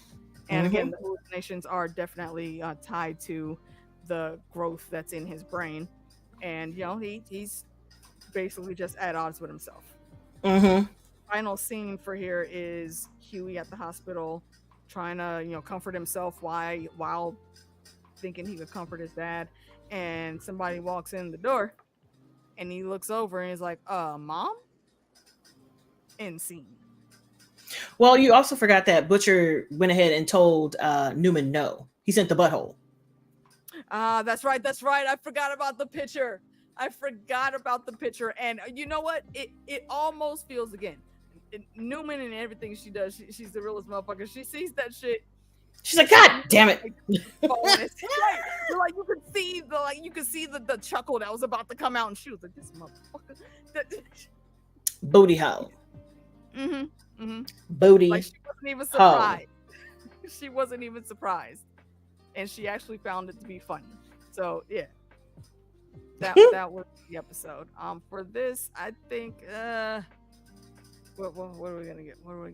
What's our rating system on this one? How many starlights? Well, it depends. I mean, how many sages? We could do sages. Yeah, let's do some bushels of sage. I would give this solid like 8.5 bushels of sage. I'd give it an 8 as well. Yeah, yeah. Because they came out, they hit the ground running. It was a welcome back for sure. More. Yeah, absolutely, and they gave us little tidbits of everything we love about this show. So I'm here for it. I love the intrigue. I am very interested in seeing what other schemes Sister Sage is going to be on. So yeah, I'm looking forward to it. But with that, we will cut over to episode 2 next, and we start off with Will Ferrell apparently playing the great white savior in the real true life story of A-Train, which just got on my nerves so bad. I hollered when he popped out the car. Trash. It's like, and of course it's Will Ferrell that comes in and does this damn cameo. The hilarity of it all. And also on this set, like, after Will Ferrell gets his pep talk and whatnot, the director, I forget his name. He's been in previous seasons, but I forget his name. He's trying to say, he wants the A-Train to put some more like pep in his step, so to speak, doing this role. And he's like, you have my brother down here as a drug dealer, bro. That's not what he did. He worked at a store. Like he didn't touch drugs. He didn't gangbang. Like, this was not my life. And it's supposed to be a movie about his life. No, thank you. That's a lie. To him is not supposed to be his brother. It's supposed to be the random white coach that was coaching his superhero skills, I guess. It's like, you're the greatest superhero that I've ever known. And you're throwing it all away. Bruh, please miss me with that. That's all I got, because once Will Ferrell popped up the car, I was done. I was finished. It was absurd. And we stay on the set for just a little bit. We end up with Noir number 2 trying to ask for some A-Train, for some motivation. A-Train being the fucking dick that A-Train always is. He's like, yeah, you're not supposed to talk. You're not supposed That's your motivation. You're not supposed to say shit. That's your motivation. You're a silent fucking psychopath. Listen, that Can You Teach Me How to Run Cancer was one of my favorite moments. Was one of my favorite A-Train moments. I laughed so hard I cried. That's one of my favorite A-Train moments. Oh Lord, yeah. A Train, I think, is one of the ones that is the most disconnected from actual reality. From Jump Street, when we first saw him running through Huey's girlfriend, because he's just trying to make it. He already knows he's on the short list, so he's just trying to do whatever he can to stay where he is. Which is sad, because that again just lets you know how much of a shit so-called hero you are. If you really have to fight to be there, then you may not belong there. Not even like a hero, because the whole organization is corrupt AF. But still, and half the shit you just trash. Just orchestrated. Yep. You just trash, but still. So after we leave them, we find out Huey's mom is like a vault MLM pusher. Like what the fuck? You coming in with rosemary and shit. Like, go get the shit out the goddamn at the hospital. Get the shit out the hospital. The fuck? And Huey is like having a real hard time with it, because all of a sudden his mom shows up when she just left, and you're just like, the fuck? Why are you here? 6. Why are you here? Power of attorney, and her and Pop's been talking for the past 2 years, and they made up and all that. Bruh. I mean, he's been. You got to think about it. How long has the boys been going on? Like, how long has in his world with him? Like, how long has he been separated from his dad? Because once he got hooked up with Butcher, he left. So his dad has been by himself. So I understand him being like, I'm alone. Well, no, I don't think he's been completely by himself. Like, because they spend time together, just not as much as they used to. But I mean, that could result in him feeling lonely if he didn't have any other friends outside of Huey. Yeah, I'm like, he's been extremely spotty. I don't think it's been anybody else. To change his will, though, to sign over power of attorney to her, and then also to make it so there's a DNR in place, and that is do not resuscitate, for anyone that didn't know that medical term. It does not make sense to me that he would do that. It makes sense to me. Got cool and talking after just 2 years. Huey's not there. Like, he called Huey and he didn't pick up, and now next thing he's in the hospital because Huey didn't pick up. Like, he's not available all the time. He's not available. That makes sense to me. And so now he rekindle his. Though? Yes, that's what happens when you talk to somebody and they that's what happens. He is literally by himself without Huey. Even in season 1, it was the reason why he told him not to do anything, because he's like, you know what, you're just going to be here forever. Like, if you do this thing, you don't have the backbone or the balls to do it. It's just me and you. It's literally just him and Huey. So with Huey being gone and being in and out and not being as consistent, like, I can see why she popped back up, and he was interested in at least mending the relationship enough. I mean, mending the relationship is fine. I understand. But it's the medical and the legalities of it all. Like, why would you do that?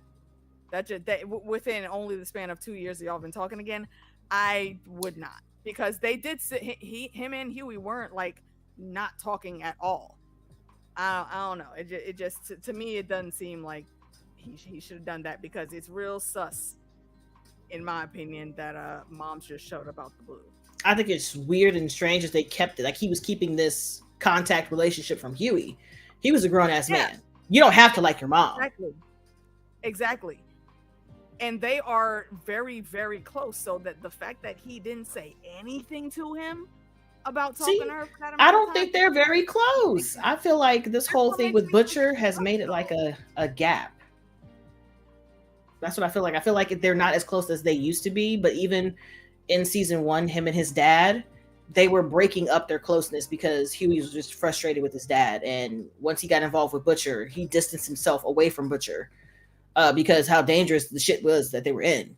Even season 2, he was just like, I don't want to be near my dad because shit's crazy. He's like, this shit is ridiculous. Like, well, yeah, so he was trying to protect them. I know. He could still be doing the same thing. They're still in the same business. They're still doing the same thing. I think he just latched on to her because there's nothing else.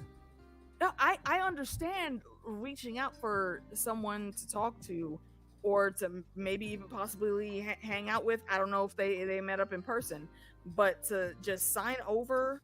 Well, you got to think about it. To anyone that is not my child. Well, question: why do you think he had it in the first place? That's the real question. Why do you think he changed it?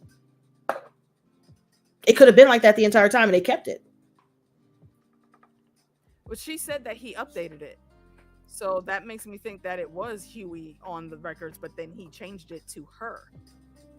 At least, well, maybe that's something that they need to clarify more, because it seems like Huey was the one that was already on the books, and he said, and when he asked about it, that's when she said, well, he changed it. Why though? I feel like I'm feeling that, Luke. Him for something, but I don't know. I think there's ulterior motives there, and I also do think that there's a possibility of this heart attack not even being an accident, that it could be orchestrated, and she got a check from Newman to step in and do this shit. I don't know. Well, I don't think Newman would do that, because Newman more information. I think Newman wouldn't do that, only because she said that she considered Huey a friend. You don't do that to your friend, and she doesn't need to do that to him, because she can, if she wants to. She doesn't need to go around and sneak around and do that. She's powerful enough that she can just walk in there and be like, But it could be someone else setting her up too. But I agree with Luke. I agree with Luke saying it would be wild. Okay, let me see this here. Say the reason why it was given to the mom and not Huey is because of how he was kind of sensitive to those situations. See, I understand that too. But again, how do you think he's going to feel to know that the woman that abandoned him got those privileges over him? That's big boy feelings. That's what, hey. I'm seeing the conflict. I don't know. But more information on exactly what happened with mom is needed. Mm-hmm. We are only on episode 2. So yep. I will reserve final judgment until we see what the deal is, and whether this woman is actually a good person and just went through something and she had to go and fix herself, and it took her some years to do that, or whether she is actually an imposter and she's sus as fuck. Yeah. But then we cut to Sage in the group meeting, and Lee's a little bit butthurt. Child. Homelander's like, you know what? You can this just is go for the 7 and step down. Like, this is for the 7. You're right, not like, 7. Like, you're really not a part of this group, you know. And I'm actually just have Sage go on and take over like everything that you're doing with all the planning and getting all the contracts and people rounded up together and stuff. And Ashley's like, am I being fired? She's like, no, you're not being fired. I mean, no, every organization still needs a figurehead. You know, we need a face. Yeah, so, girl, that's you. But it's not gonna be my face right here. You don't be here no more. It's not my face. Never. First of all, Ashley did the slowest get out of all time. Like, girl, she was like, why did she not run for the fucking hills? She acts like she's happy at that job. I would have been like, bet. Miserable. I'm leaving the documents. I'm leaving the paperwork. I'm grabbing my phone. I'm going to my desk. I'm out. I do not understand. I do not understand. But and that is jumping ahead just a bit, though, and because that's what popped into my head when I thought of Ashley for this episode. Right here, they're trying to set up like Ryan's marketing scheme, and like what his superhero outfit is going to look like, how they're going to his stupid fucking name. It was absurd, and Sage basically shuts down every idea that Ashley proposes.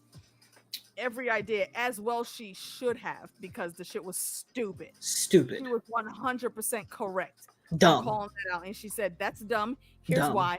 That is some absolute bullshit. Here's why. You know what? I'm not even going to address that. Just fucking be gone, peasants. Okay. Here's what we're going to do, and what needs to happen. This is how the public is going to be looking at the situation, and how they're going to be looking at Ryan. This is the way you need to capitalize on all of this." And her plan is sound. You know, she, again, smartest person alive. She knows what the fuck she's doing. However, The problem is that her idea did not include Homelander, because Homelander was like, yeah, I get there with Ryan and we're looking around, and she was like, actually, if you're trying to set him up as the future for superheroes, like, the future icon for superheroes, he would have to do it by himself. You can't be there. And when she said that, he did a little. Mm-hmm. Mm-hmm. Mm-hmm. The little ticks are increasingly happening. And he did a little. Like, oh wait, you? Huh? Wait, what you mean? Well, yeah, he is the future, but hello, he only has that future because of me. Like, he's my legacy. So I would. Know? And she was like, well, you can't be there because he would have to do it by himself to establish himself as this. And it was just, he was like, okay. And then you can see Ashley peeping around the corner looking like, why is he listening to her? Hold on, wait, what? And he's not threatening her or anything. Like, he's actually taking the shit that she's throwing at him. I mean, and again, let's remember and be real. She's absolutely 100% correct. She's correct. He has to come out like the chosen one. Like, he needs to be Luke Skywalker. He needs to be Harry Potter. He needs to be Percy Jackson. Okay, you have to have him come out here and come into his own in a way, in a perfect formation, in a way that the public will absolutely see. This little Superboy, once he's older, that's the Superman that we actually need. That's the one that we want. We stand him. And the problem with that is that Homelander doesn't like to share the spotlight. Amy says it right. Sage has the correct idea, but Homelander needs approval too much to ever want to share the spotlight. He still has to be in front. It has to be on him, and then he has to allow it to go somewhere else. If someone just comes in and automatically try to split that spotlight, he's gonna freak the fuck out, and it's gonna cause him to go buck wild crazy. Which again is the bullshit with Homelander, because this takes us right back to the situation in episode 1. You're upset about being in a room full of yes men and sycophants, as you say, but this is the shit that you wanted. You wanted everybody to kowtow to you at all times. I am the supreme leader. Do not test me. Okay, you have that, and now you're mad. But you're also old. You need to make way for the new generation. Look, everyone, look what I made. This is my boy. This is my son. My son. He's gonna be a hero too. Well, he's eventually going to be the hero that will replace you. And I know he still needs some training, but I'm very certain that he is going to be stronger than Homelander. It's just so bizarre how this man just can't back off. Like, you want all of these things, but when you get them by the means that you want them in, you have them cropped and sealed the way you want them to be, but then you start saying you're still not happy about it, but you still want it. It's like a punk ass fucking like Edward Cullen and Bella in fucking Twilight. Like, I mean, I like you, I think you're kind of weird, but I'm sorry I didn't say anything to you like when I first met you, but I just thought that maybe you shouldn't be talking to me. But don't go nowhere, okay? Like, you can still sit here because maybe I might want to talk to you later at some point in time. Dude, don't. We're not here for this back and forth. It's dumb. And it's so weird. He is having the biggest problem, and I think it's going to escalate a whole lot. And I think he will be the reason that Ryan actually decides to go back with Grace. And he will. I think he will very actively allow himself to be trained the right way. Well, I mean, if there is a right way to train a soup kid, because he is again very special because he's the only actual born soup ever. So already with that, he's outshining his dad. And that's something that has already been messing with Homelander. I think Homelander would definitely push Ryan away because he can't help it. He will mean well in his mind, but he can't help it. Right. He's not cut out to be a parent, because eventually as a parent you got to realize that everything you do is for your kid, but your kid will still have their own life.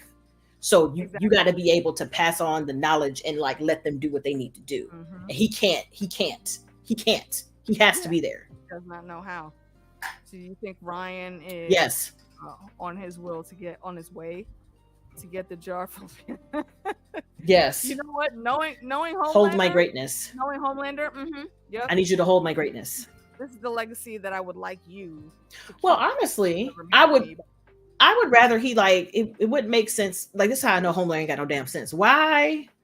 Because eventually, if something happens to Vought and Vought gets completely destroyed, all they would need is like a little smidget to smack of your DNA. Boy, if you don't get rid of that hair, they don't get rid of that hair. They Get don't rid of need that hair. DNA, I said if something were to happen to Vought, that's all they would need. Because even their whole plan is to destroy Vought. Like, if any other scientists got a hold of this man's hair, it's a problem. Because right now, Vought has it. Vought has everything. Vought ain't giving up nothing to nobody. So I'm like, sir. Right here, what Amy's saying. Plus, Ryan didn't have the childhood Homelander did. Ryan has a better start and the potential to be better than Homelander, which secretly drives him crazy. He can't let someone be better than him. Exactly. And he's more likable. Yeah, he's already more likable, and that also that's a really good segue to the filming thing, because they're obviously orchestrating his first big save to be caught. So while they're doing this, they have like these very skilled professional stuntmen that they're gonna have in this scene of where somebody's kidnapping a kid and nobody can do anything about it. And Ryan flies in and snatches dude up, and he says, "Who are you?" My name's Ryan, and I don't like bullies. And then he just like puts them across the when street. He first said that, it was adorable. My name is Ryan. He made me think of Baby Percy. When he was in her, first of all, him in the studio practicing, trying to like get himself up and down, that was real cute. About it. That was real cute. Because he's a baby, man. He's not built for these streets yet. He does not know. Even in this smaller crowd, he still isn't real comfortable. I'm like, it was so cute. And he also still wants everyone to like him. Well, so here's the thing. He's like a ball of anxiety right now. He did it much better the day of, but in the practice, that had me cracking up. And not to mention, Black Noir killed somebody in practice. Like, this is a practice. Why are you killing people in a practice? You snapped this man's neck. I'm like, nobody cares about the dead guy behind the box? All they cared about to tell him was like, "Hey, yo, you coming in too hard, bro. Just do what's on the paper." I'm like, damn. You don't need to do anything extra. But that's what's y'all not worried about the guy still laying down there? Anybody gonna even call for a stretcher? Nothing. He dead. He gone. He gone. But my favorite part about the whole entire training is when they were talking when the people were like, "Oh yeah, he's a natural. Ryan's a natural. I'm so glad he's so much younger because you know how much money we spent on VFX trying to like get rid of all the lines on Homelander's face.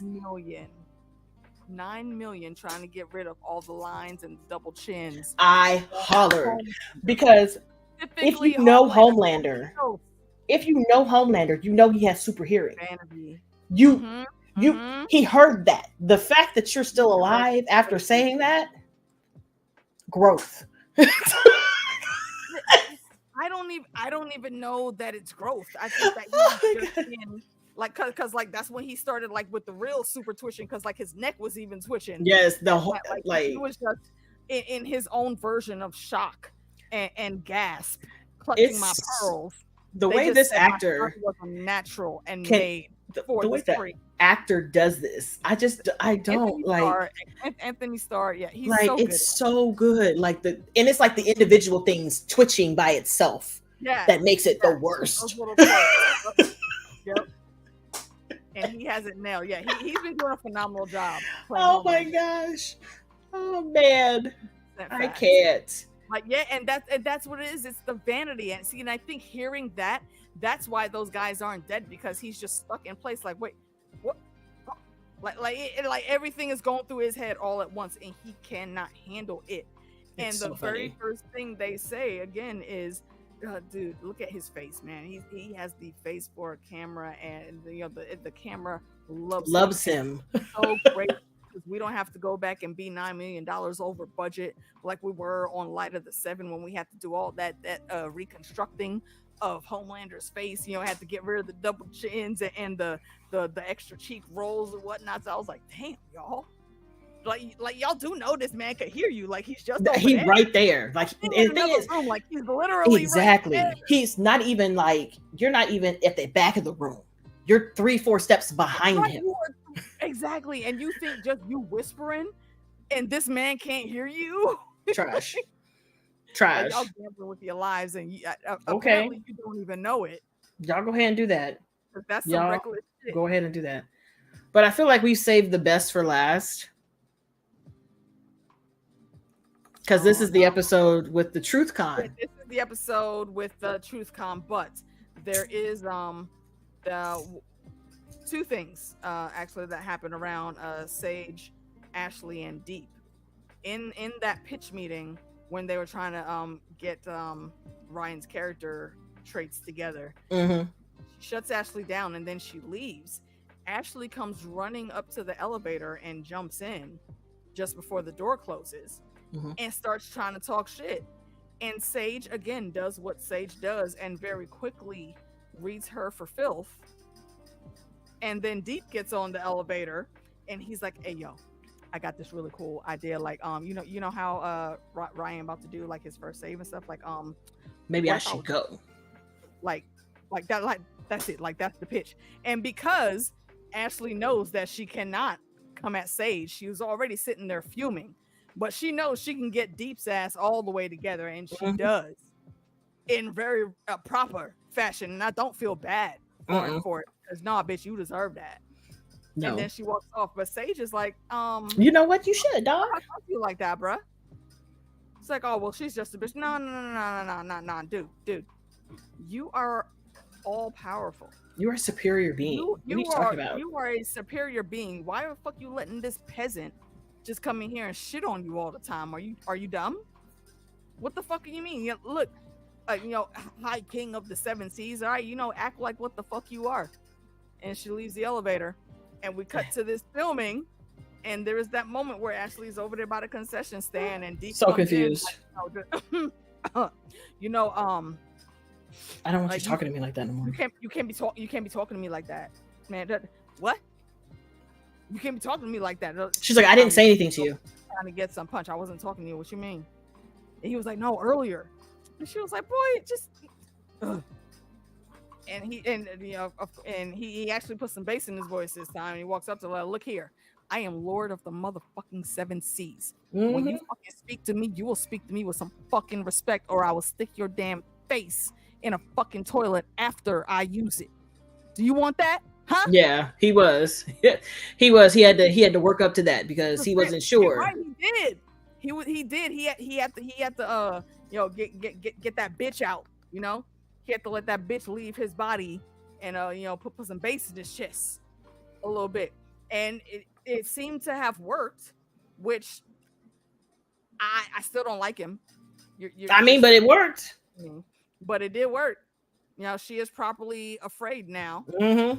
And, he says, did you understand me? Yes, sir. So, I mean, I don't know how that situation is going to play out more, but this is basically one of the last times I think we're going to see Ashley this season being in charge of anything relevant. Child, Sister Sage is there. She's done. She's done. Like, sorry, baby girl. Staff could go home. And Sister Sage will get that shit all the way together. Exactly, Amy. And I feel like she was turned on by it after she got through being scared, because she was for real scared, and then afterwards she was just like, But then, yeah, that kind of like pushed her out. But I do. I didn't even catch those vibes, but y'all might be on something. And knowing the fucking way Deep roll, what the fuck is our girl's name? Ambrosius. Ambrosia, something like that. You know whose voice that is? Isn't it Cate Blanchett? No, I think DJ or is it? No, not Cate Blanchett. Is it Tilda Swinton? Mm-hmm. Yes. Yeah. Yo, what's going on, Chris? Yeah. You know what? For look, that's kind of a tight ass name. Like for a badass sentient sea creature, it fits. That's all I'm saying. Yep, the ancient one. Mm-hmm. Because I was sitting there, was wrecking my brain. I was like, that voice, it sounds so familiar. Yeah, that is the Wicked Witch of The Lion, the Witch, and the Wardrobe. Also, damn it, what is the name that I call? I always call her Gabriel. because if you remember the movie Constantine, yes, girl, she perfectly played cast, Dartmouth's character so perfectly well. cast. Perfectly cast. Oh, it's so ridiculous. I so love ridiculous. Clinton, man. Yeah, she's great in anything she does. Hey, Chantal. But yeah, she is. I think she is. She could be setting the deep up to fail that we're talking about. Yeah. Okay. I think that's what it is. Like I'm saying, like Sister Sage is on a whole other level. And I can't wait to see what she's gonna do. I can't wait. And yeah, I'm very much enthralled in this. Because even her planning, her planning at the the TruthCon was pretty fucking. Oh, yo, wait, is she Baron Harkonnen? Actually, no, I feel like she's a couple levels above Baron Harkonnen. Dune, that's a Dune reference. You see me? I'm like, girl, who? Look, small thing. Timothy Chalamet and Zendaya, that desert movie that they in, that's Dune. The Harkonnens, they're the bad guys. And Baron from the books, if you've read the books, he always has plans on plans on plans. Like man's has a contingency for everything, and I feel like that is where Sage is at, but on a deeper level. The Baron didn't make it. I think Sage might. I don't think she will. It depends. At the end, I don't think so. It depends. Homelander. Somebody could get her with the okie doke. I watched the original Dune when I was little, but it was way over my head. 1984 Dune? Yeah, it was way over my. But I mean, I shouldn't have been watching it at all because I was like 5. I shouldn't have been watching it at all. I was so confused. The spice must flow. The spice must flow. Oh wait. Okay, wait. So you saw the one with Lucy's dad? Yes. I was entirely too small to be watching that. I was so confused. That's why I will forever call him Maudib. But yeah, so because the way she had it planned out at the TruthCon, that was brilliant because I was confused. I'm like, why would she even be there in the first place? She's recruiting. Why are you recruiting? Who are you recruiting? I had a feeling. I didn't think we would see the multiple man. We'll get to the song in a second. But the chick that was on the stage, Firecracker, who has had all of the smoke for super powered beings, for the Starlighters, for anything that she considers liberal and woke, has had all the fucking smoke for all this shit, and lo and behold, she's a fucking soup too. Hilarious. With her little... And again, Sage called her out so damn quick. Was just looking at her like, do you really believe all this bullshit? And she tried, I forgot what it was she said, but she tried to say something. Or what are you selling? And she was like, I'm not selling anything. Did you hear me? I was like, oh, okay. So you're going to try to be... Well, I was doing this thing with Homelander. Like, I mean, we thought maybe you she's like, no, you're not. That's a lie. That's why she had snuck that picture of Homelander, which was hilarious. Hilarious. Exactly. That's what I'm saying. Plans on plans on plans. Like, this chick is moving. Like, I always like to say, like, people are playing like a 3D or 4D chess. No, Sage is playing 6D chess. Okay, Professor, science officer, second in command Spock cannot see this chick on the fucking level of chess that she's playing right now.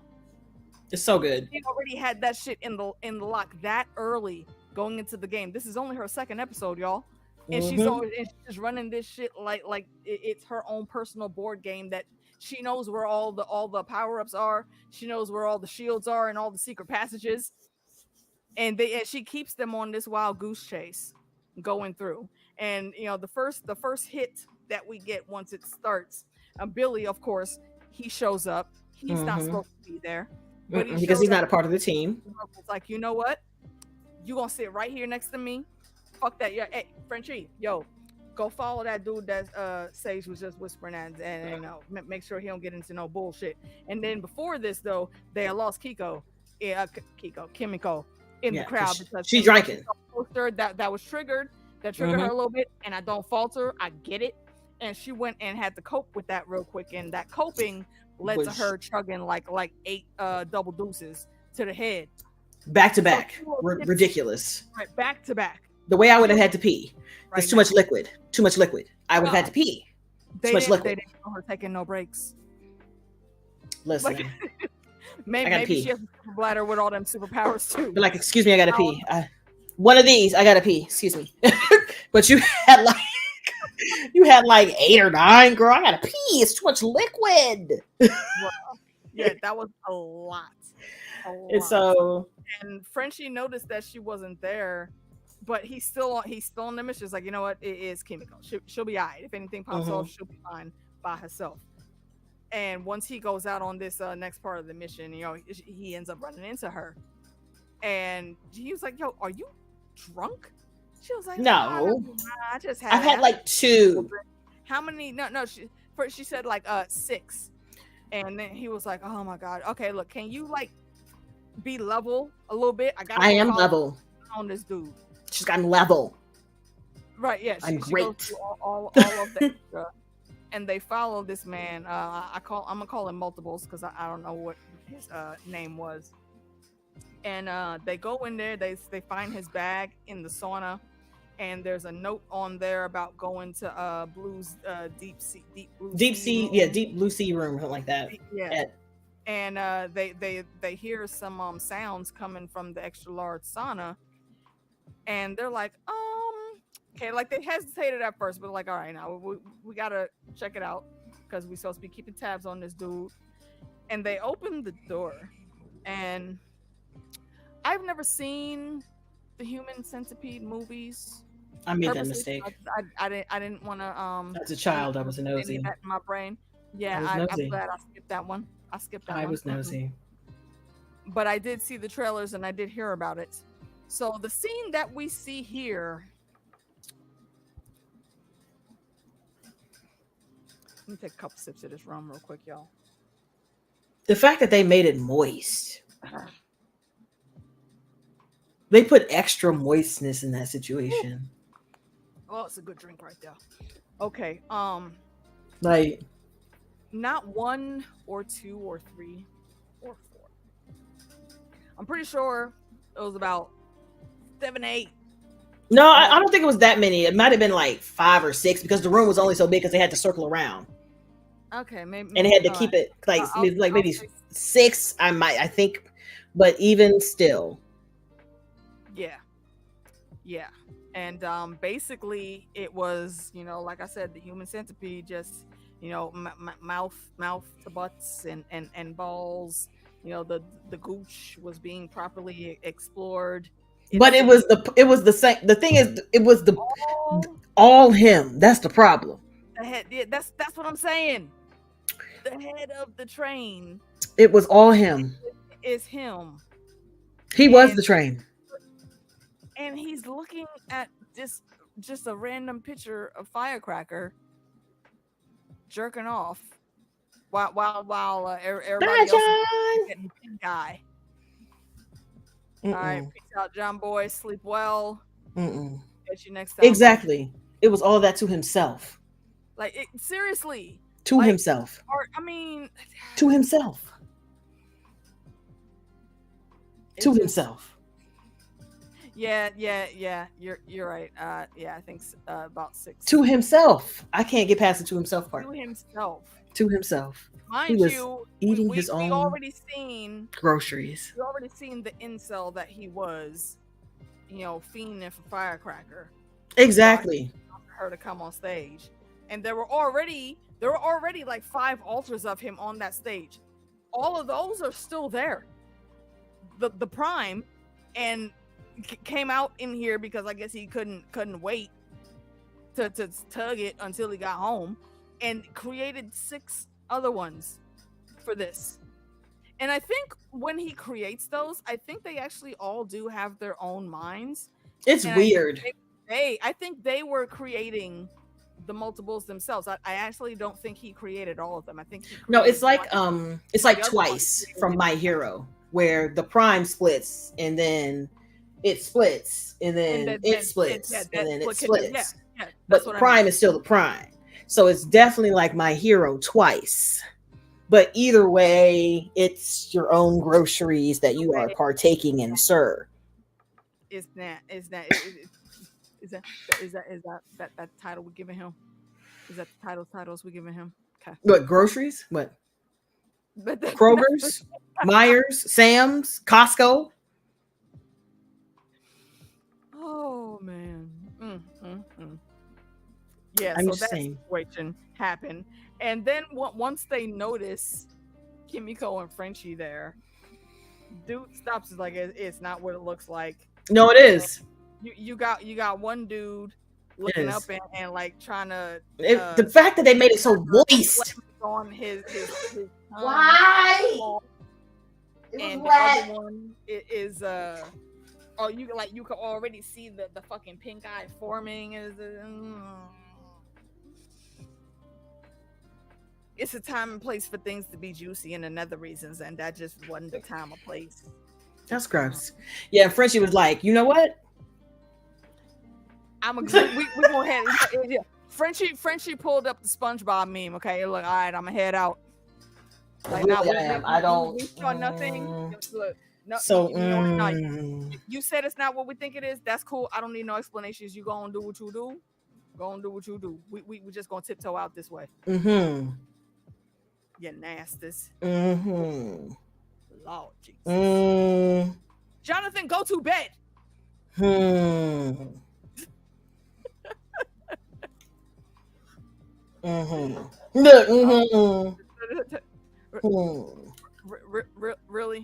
Really, bro?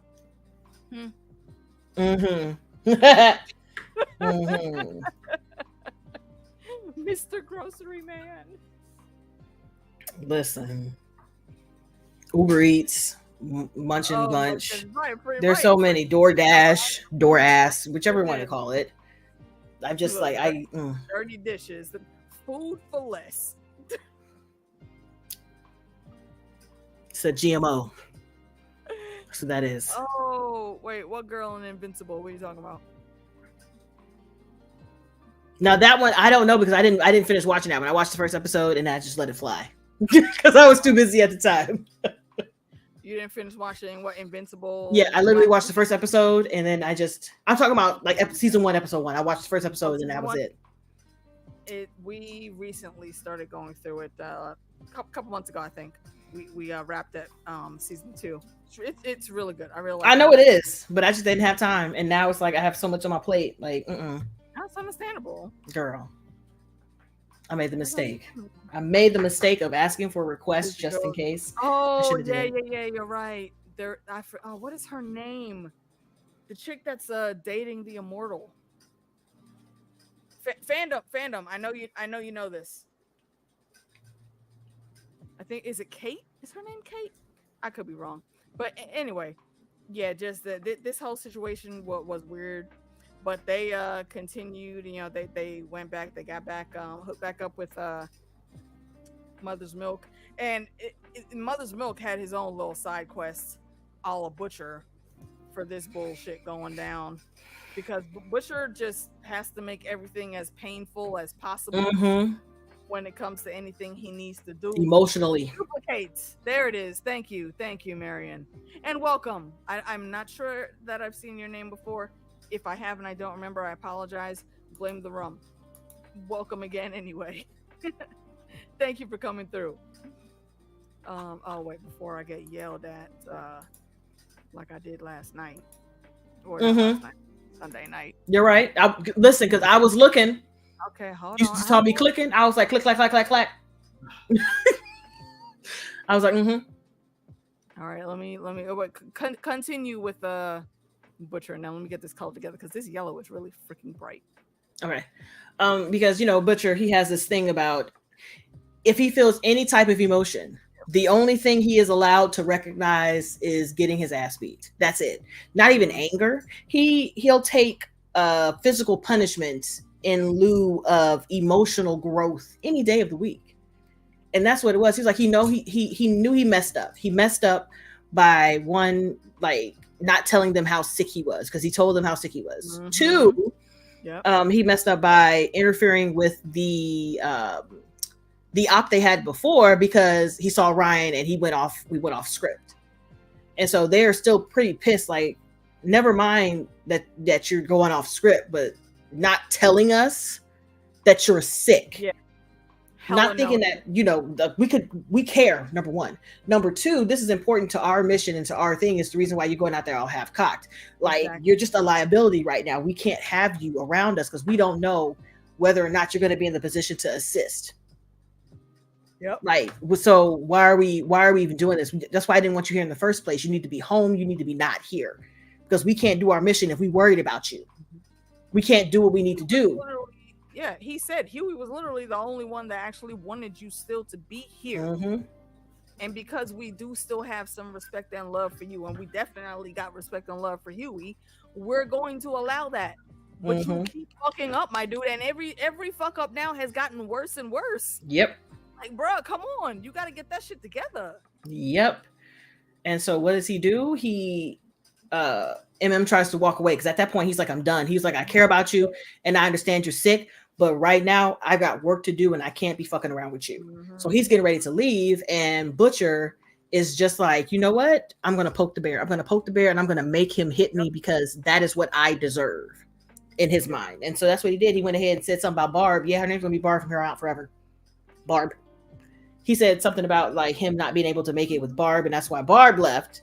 And he, of course, instantly got pissed and just started fighting Butcher.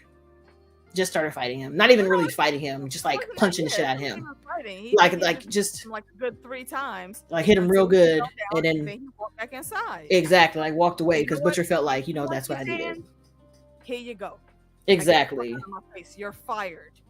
And so they go back in there, and is this when they gather all the information from Kimiko and this is when everybody about else the deep blue room, deep sea, deep blue. It was a deep sea room, deep apostrophe S, deeps blue sea room. Okay, so they go in there, and they are trying to they go into the room next to it. Yeah, to try to like see what's going on under there. And that's when Sister Sage, Firecracker, and what are we calling him? Mm-hmm. What are we calling Costco? Mr. Multiple. I mean, we could call him. And Costco showed up. Call him IKEA. IKEA. They got the spaghetti meatballs that I have still never had. You shouldn't. They're unflavored. Why the fuck do people talk about them so much? Because who talks about them? But who? Okay. You're right. I saw the meatballs and I went, no. But yeah, and then him, it was Firecracker, it was Sister Sage, and IKEA multiplied. All the multiples of IKEA showed up. And they were like, and Sister Sage was like, good. I'm so glad you came. Look at you falling for all my shit. All right. Well, if you want to be a part of the 7 Firecracker, kill him. And she called him Marvin. She was like, Marvin, did you really think that you was gonna be following me around all day and I didn't know? Mm-hmm. She knew that you made her at the damn clubhouse meeting, bruh. How did you not catch that? Smartest because he's not alive. He's not noticeable. I think Butcher would have caught it. Because, you know, Butcher is Butcher. Agreed. But they stuck like Chuck now, and so she was like, I need you to kill these people, and you can be part of the 7. Right. You can be a part of the 7. Your final audition. And to stick it in even harder, like to twist the blade a little bit, so to speak. On her way out the door, she turns and looks back at Mother's Milk. And it's like, yo, you really not as legendary as everybody says you are. Mm-hmm. Damn. Like, you just literally punch a motherfucker in the guts. And then the best fight sequence happens. The best fight sequence starts. That was a good fight sequence. It really I enjoyed it. I enjoyed it a lot. I did enjoy it. I mean, I knew they were going to get their asses kicked. No matter what, because one, Kimiko, the girl's an army all on her own.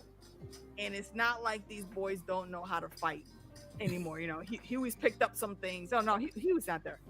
But these 3, Mother's Milk, you know, obviously they've always been down for the get down.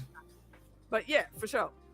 So everybody's going at it, and the one big leg up that they got was once the guns came out and Kimiko got shot in the forehead. And Firecracker, being the toxic influencer that she is, goes live because she thinks they've won the fight at this time, and she's trying to spin the story. Like, look at these CIA agents that were telling us that what did she say? Because they busted into somebody. Was it a bat mitzvah or a bar mitzvah? I think it was a bat mitzvah. One's for boys. I don't remember which one is which. I think a bat mitzvah is for a girl. I think that's what they busted in on. Possible. I honestly don't remember. Anyone that is in that community that hears this, please do not take offense. We truly just do not remember which is which. Please feel free to go ahead and shout it out in the comments and correct us, please. Thank you.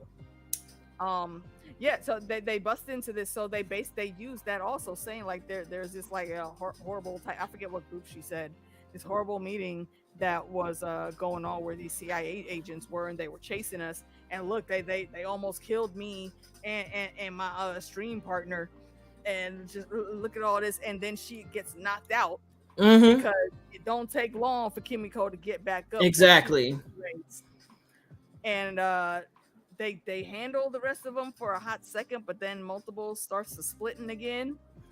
Dix is out, by the way. And yeah, with all of the Dix is out. Dix everywhere. Dix is out. In every scene. Out Dix. And right when everybody is about to be hemmed up, Butcher comes in and evens up the odds a little bit, and even basically takes like all of them on himself, and he's like, "Yo, hurry up, y'all get out of here!" Trying to do the sacrificials. Yeah, right. Like, if I'm dead, I'm dead. Shit, I only got a couple more months anyway. But then, of course, because that's the team, that's the squad, they're like, "Damn it, Billy!" And of course, they jump back in to try to pull him out, and they're successful. And right at the end of it all, Firecracker, comes back to consciousness. I feel like CostumeCo should have just ran her down and took her head off and been done with it. But the fact that they were pulling hair and like, girl, CostumeCo, sweetie. No, baby girl. I understand you don't want to be the mindless, deadly assassin anymore. I'm killing bitches. But sometimes go for the jugular, okay? You needed to take that bitch out. Yeah, because I'm a real problem. Yeah, because the thing is, the multiple one was splitting and splitting and splitting and splitting. Like, you could at least taken her out. The multiple one is actually the real problem, because you had to find the prime. All of the multiples can make multiples of themselves. And so Prime was hiding behind a wall. Prime was out there in the fight. No. Prime was hiding behind the wall at first, and then when they came into the room after he split, because he split and got butt naked, and then it became confusion about who was what. Right, because he ended up being the one that was the last one that was on Butcher and giving him the most problem. And the crowbar, basically just shanked him right through right under the chin, that little soft bit of tissue right there, straight up through his mouth and brain. And as soon as it happened, like, all the rest of them stopped and were like, "Oh no, not the Prime!" And dead now, bro. That's and done. desist. And desist. They look at Firecracker, and one of them is like, "Oh, we loved you," and then he started saying some other sentence, but then they all dropped before the sentence could be finished. Deceased. Go on. So the alters, while they can go off and do their separate things, they can only do that if the Prime is still alive. Once he's gone, he's dead. That's it. Like vampires. Yep. So they skate out of there scot-free. But man, and next thing we know for the wrap up to that whole thing is we have 2 new members of the 7, and that is Firecracker, who comes in, and Sage, who did not want to be on the team at all, but Homelander was able to get her in there for whatever his reasons. But I kind of don't believe all of the protests that she was given. Like, it's definitely we know already she wasn't even looking to join the 7 from the jump. I don't think she wanted to be on the 7.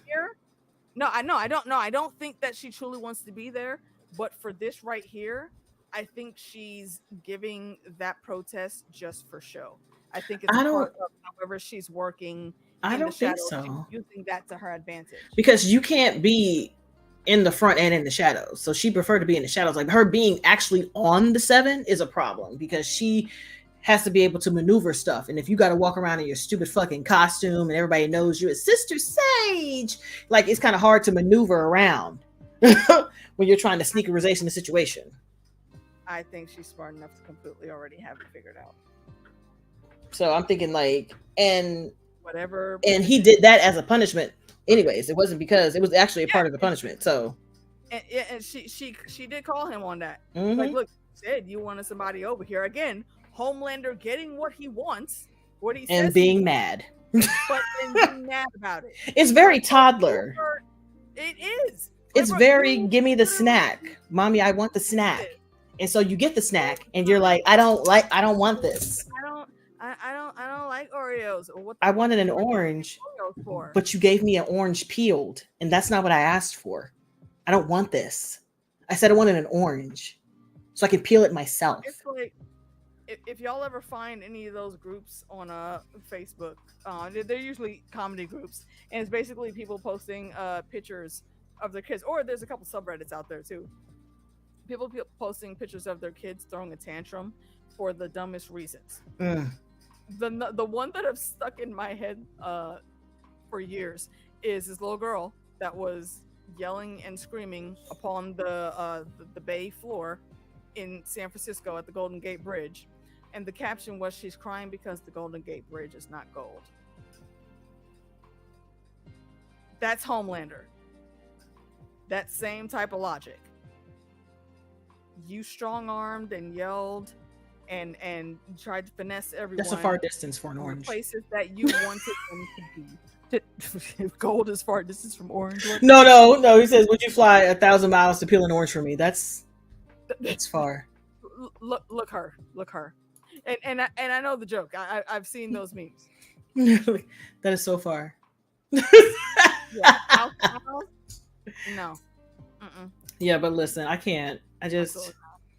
Yeah, Homelander is a fucking mess all around, and I do think while he's going to have,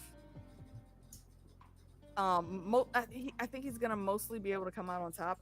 I think it's just going to be orchestrated. It's going to be Sage moving in the shadows, and if my guess is correct, I think because especially of Newman and her daughter now, Luke.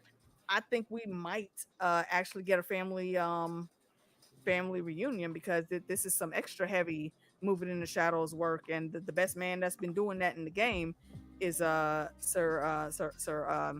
what is his first Edgar name? Stan Edgar. Yeah, Stan Edgar. I think he's gonna have to come back eventually.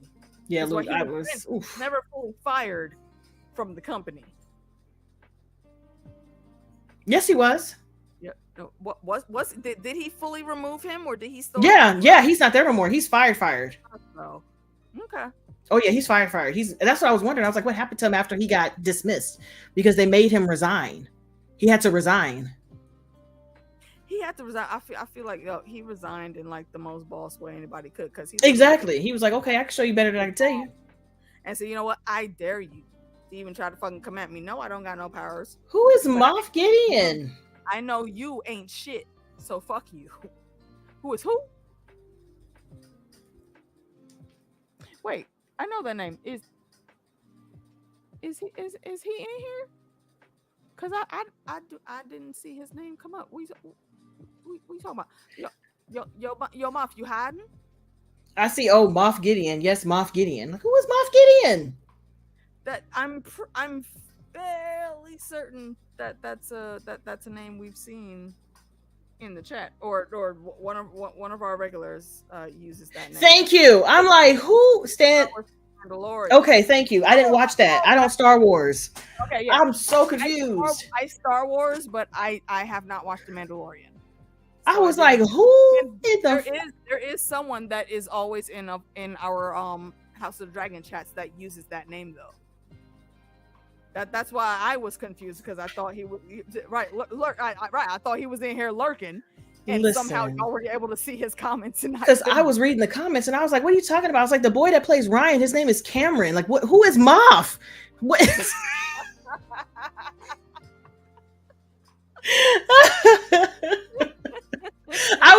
trying to read I was reading the comments, and all of a sudden I got confused. I was confused still. I was like, y'all was just talking about the what? In the what? Where? What? I don't think we're going to cover the Acolyte because like you just heard, Meeks doesn't Star Wars, but you know who does Star Wars is me, DJ, and Fandom. So at some point, it's not gonna be soon because we're doing the boys in House of the Dragon Star right now, Wars for that man. Please sub. He's everywhere. Manny, I will Star Wars for Manny. The way he looking, he over here choking bitches up. You better give me that arm. and you will catch us talking about the Acolyte at some point, because we actually just wrapped the Bad Batch and we did Obi-Wan earlier, so yeah, we be on the Star Wars. All right, so that was with the con that they were at. Giancarlo.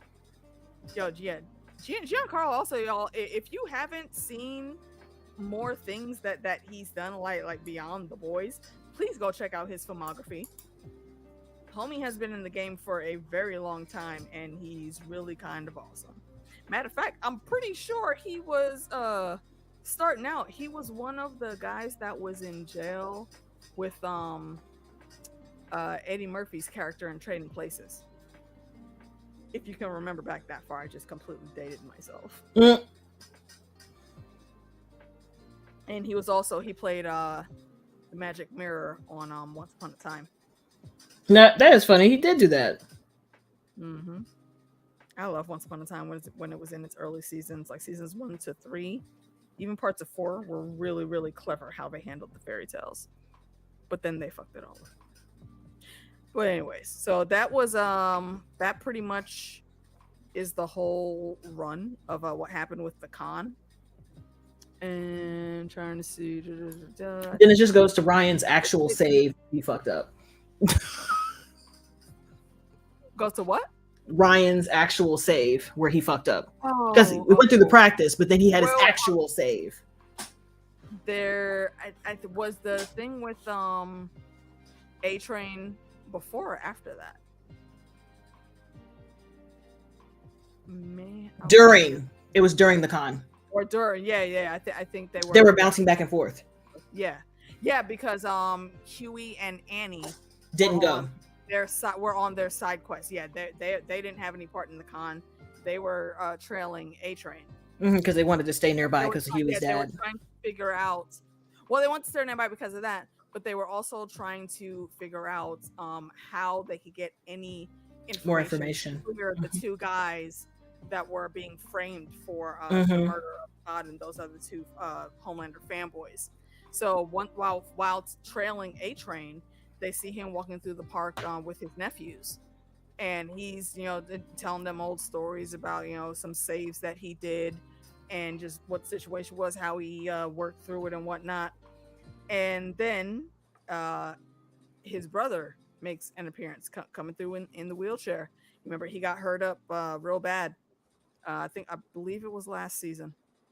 And he is permanently paralyzed now. So for those reasons, and we know what A-Train's involvement in that was, because again, A-Train is freaking shady and ridiculous as hell. That's basically his fault that he's in that chair. And he's like, you know what, boys? I'm not even gonna get in y'all ass right now because we out in public and I just don't got the energy for that. But you fucking wrong. And you wasn't supposed to be here because y'all already know I don't want you around this man. And Brother Man came through with the smoke off rip. Because he's a liar. Bullshit stories. Liars gonna lie. And A-Train, of course, what can he say? He's like, just can we not? No, tell them what actually happened. You didn't go in there and be no hero. That place you thought they were at. No, that was a sound stage. It was all fake. All lies. You thought we're in danger. No, those were just paid. The lies. You want to know how I know that? I was fucking there. He's fabricating this shit. He's never actually even saved anybody. He's been living on lies this whole time. And his nephews, of course, they look up to him because he's a superhero. If you had a superhero uncle, you would look up to him too. And they look over like, yo, is that true? And I mean, he has to admit it.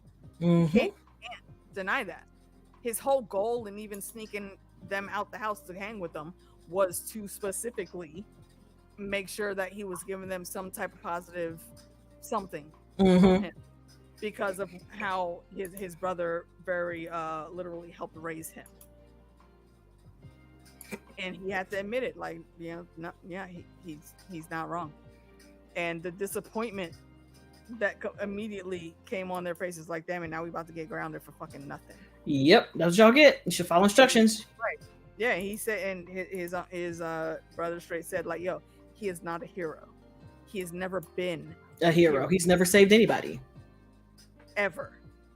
Now, I don't want y'all around him, and I do not want to have this conversation again. Let's go.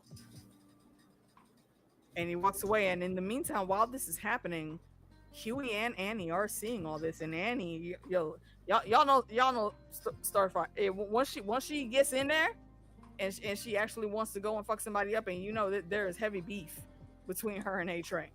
She was ready to go in, and Huey is the one that had some compassion for his situation, which is very significant because we all know how this story started.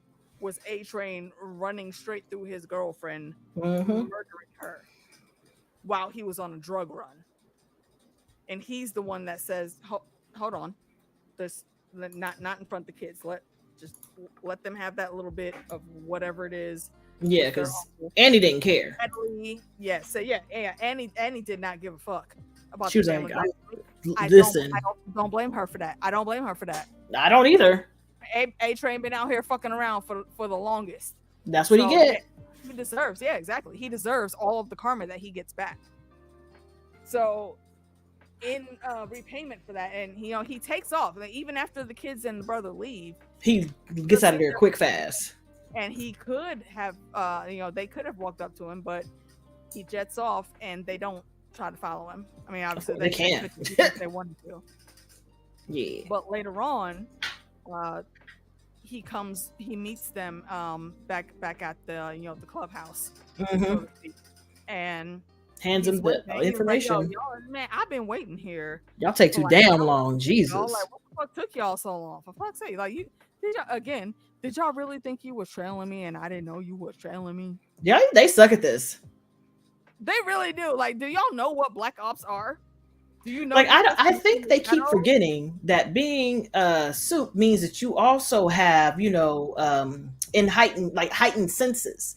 So I don't understand why Annie is walking around here like can't nobody see her. None of your translucent is gone. Don't none of y'all have that power. You not invisible. Okay, ma'am. Okay, ma'am. Come on, do better. So he handed them the what's it called? He handed them like the little flash drive with the information about where the guys were. Yeah, he showed them footage from a. I don't remember if it was from a store camera or from a street camera, but it was enough to show that those guys were nowhere near. They were miles away when those guys showed up. So yeah, do it. And to wrap up that whole storyline, they take the evidence in, and those two men are released. Exonerated. And luckily, because I know she's been wavering on it, and I understand why she has been. Mm-hmm. But one thing I did say when me and I think we had touched on it a little bit when me, Fandom, and DJ talked about it, because we didn't fully get into episode 2, but I did give my thoughts on it for episode 1, is she can't ever fully drop the Starlight moniker. No, she can't. Unless she reinvents herself in some other form and gives her some other name that could reflect that. Mm-hmm. She can't not be a superhero. No, like are the face of this organization. Exactly. And they know you as Starlight. So ma'am, you just got to eat it. You got to eat it. Like a girl said in the last episode, nobody actually it was Colin. Nobody's gonna give to the Annie Foundation. Mm-hmm. They're gonna think that we're just selling cookies or something. But if you come in as Starlight and you do those speeches and you show up to these protests, people are going to pay attention to that. And I understand why she doesn't want to do it, but she's stupid. You're trying to do the level of good. Exactly. Like, ma'am, you got to leverage and use what you can. Have. Exactly. Everybody knows you as Starlight. They know that you stood up and you stuck it to Vought, you stuck it to Homelander, and you lived after doing that because you were right. You even had this man come on live TV. How many news stations across the world saying, you know, I was wrong, Starlight, my bad, I fucked around, and the fireworks have started. It just is what it was, you know. Oh, they've been going off over here because like I'm right here by downtown, so I've been hearing Red, White, and Boom for like the past 2 hours. Oh no, this is literally like next door. Yeah, next will be. I'm surprised you don't hear it on my mic. Yeah. I will say the same, yeah, because I'm sitting like right next to my patio door, and them shits is loud. I apologize if y'all hear them in the mic. No, thank you. Yeah. So this all ends up with you know, Annie. She retakes that moniker, and I feel like that she should have been done that. Yeah, she should have. It's so stupid. They keep doing dumb shit. Y'all keep doing dumb shit, making shit difficult for yourself. Just do what you're supposed to do. God damn it. Shit. Exactly. You're a hero. You're a legit hero, and you have proven yourself like 10 times over on these side quests that Huey has had you on, and that's what the people know you for. So why would you not use that name? Again, I get why she doesn't want to, but you have to look at this like you're looking at a business plan. You have to use these assets. Yep. Exactly, Chantal. That's what I'm saying. I'm giving it like another hour, and that's when the gunshots will start around here too. It's so hard to tell the difference. They sound the same. Which way? New Still of Antonisi and Uncle C got released. I will look that up once we're done. Indeed. So let's see. Did we have what else do we have to wrap up for this? The save. We're pretty just the save. Quote unquote save. Okay, go ahead. Jog my memory. Yeah, well, Ryan saved because we talked about the practice for it, but we never talked about exactly what happened and why it went off the rails because everything was going well into plan. He showed up, he was there, they were robbing a bank, they took the little girl, she was saying her lines. Ryan showed up, I'm here to help you, it's okay, don't be scared. And what throws him off?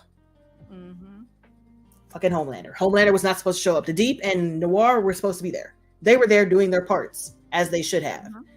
The fact that Homelander's ass popped the hell up, came in, scared the hell out of Ryan and threw him off his game because he was like, go ahead and throw him. You know, he's supposed to take the guy and he was supposed to like do a little flip. Do a flip. Right, but because Homelander's there, right, you know, he's given this boy a really bad like double shot of PTSD and anxiety. Like bro, though you need to hold the fuck off, bro. You made sure to push this boy into these practice sessions, and he wasn't doing terribly bad. He was nervous, yes, but the stunt guys, especially the lead guy that was doing the role here, he completely knew how to maneuver around kids and make them feel comfortable. It's like, hey, yo, Ryan, you want to come do a better run through with us? You know, let's get you connected and, you know, used to moving in this way, because like he didn't have no combat training when he was with his mom or Grace. He's still not having combat training. This is and he still hasn't had real training. No. So the way he has to move his body, he does need help, and he's open to learning that from the right person. And this guy, what was his name? I have no idea. Khan starts with a K. I can tell you that. That's about as much as I can tell you. I remember it's something that started with a K, but I don't remember what it was. Yo, somebody Google that for us real quick, please. Put it in the chat. But you could tell this dude knew what he was doing. Like, he was the lead stunt guy that was directing all of those action scenes and choreographing all of those action scenes. Kaio. That sounds about right. About right. Okay. That sounds about right. Yeah. So, you know, and he was able to get Ryan to calm down a little bit to where, you know, when they had that small conversation about like how much of a natural he is on the camera, and, you know, how good his face is to be in these types of commercials. The kid was getting there. And then right when he's in here and he's doing an all right job so far, right before the really big moment where he gets to say, he gets him down and he's supposed to say, who are you, kid? And he goes, I'm Ryan and I don't like bullies. Homelander and ruin the whole fucking show, and you could tell everybody's face that was on the payroll that knew what was going down was like, what the fuck? This is not part of fucking script. Yo, was there a rewrite and nobody told us? Yo, what the fuck is going on? And he comes in and does the bullshit. He's like, yo, don't you worry, everyone. We're here to help. My son, me and my son, we're gonna save the world together. And of course, he stands there because he sees the phone, like right there, and he keeps looking over, like to make sure that it's staring at him and not at Ryan. He does it like 3 or 4 times while he's speaking. So that's how you know he absolutely knew what he was doing. He jumped in there. He wasn't supposed to. He knew that. With the expressed reason to take the limelight off of Ryan.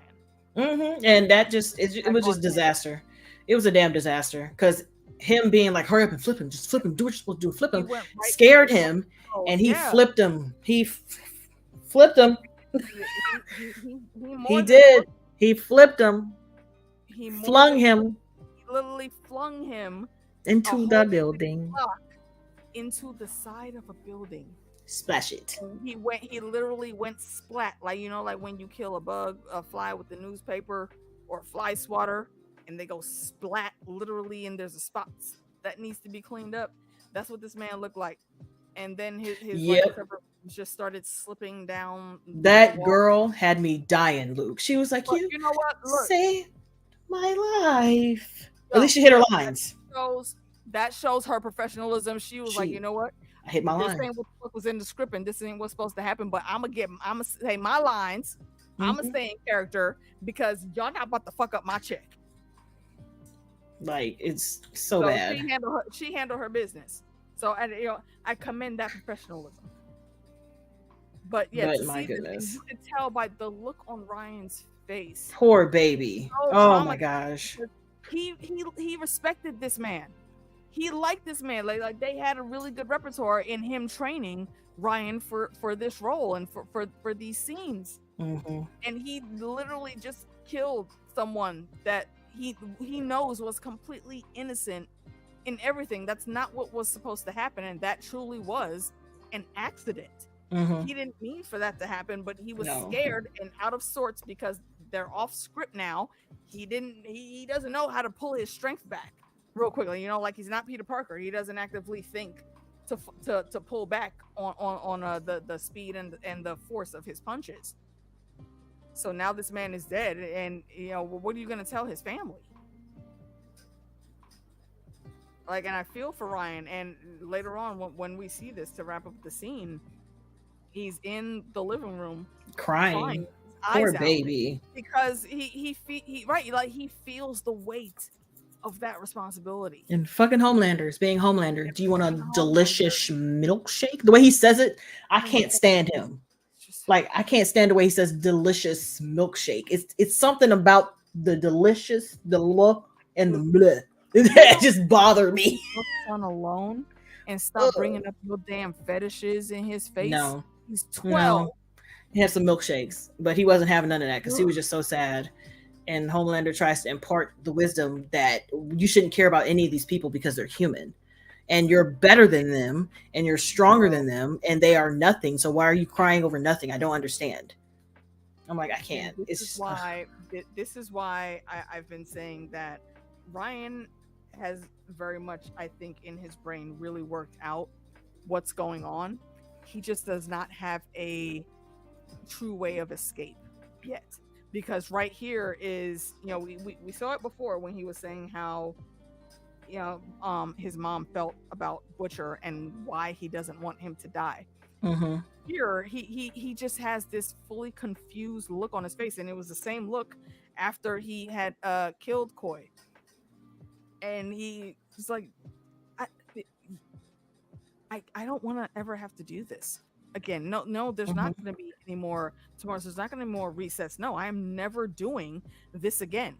And in saying that, he's not talking about filming in general. No, he's saying I will not be in a position to where I could kill someone again. Because it makes sense. That man was my he friend. cares. Thank goodness his mom was in his life. Like his mom was in his life and provided him and taught him about that. Because otherwise he would be a menace. He would be a straight menace. A huge menace. Like not even a lovable menace. Like no, he would just be a straight up evil ass person. But Becca made sure to instill that goodness in him, and he even if he was wavering a little bit, still when he when his ice cream date got broken up, right here, right now, this is him absolutely seeing the divide that will not be mended between him and Homelander. No, he doesn't ever want to have to do this again. And when he tells Homelander that he feels bad because he killed a person, his friend, and Homelander is looking like, that's what you mad about? Like I told you, these assholes, they mean nothing. I'm so confused. Like, what is wrong with you? What do you mean? Look, you can't be feeling bad about these peasants out here, okay? Suck it up. Like I said, we will reset this shit. We'll get a whole new script, and you'll be back in the studio tomorrow and doing it all over again.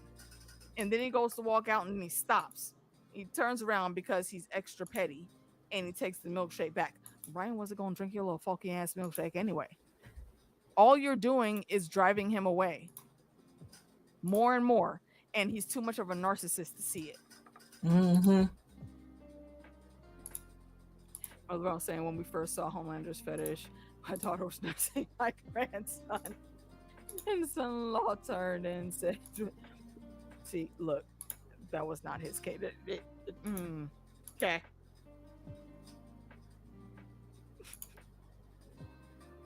I drink your milkshake. Yep, I drink it up. I drink it up. Talk about the milkshake. He was like, you know what? You can have a milkshake. I wasn't gonna drink it anyway.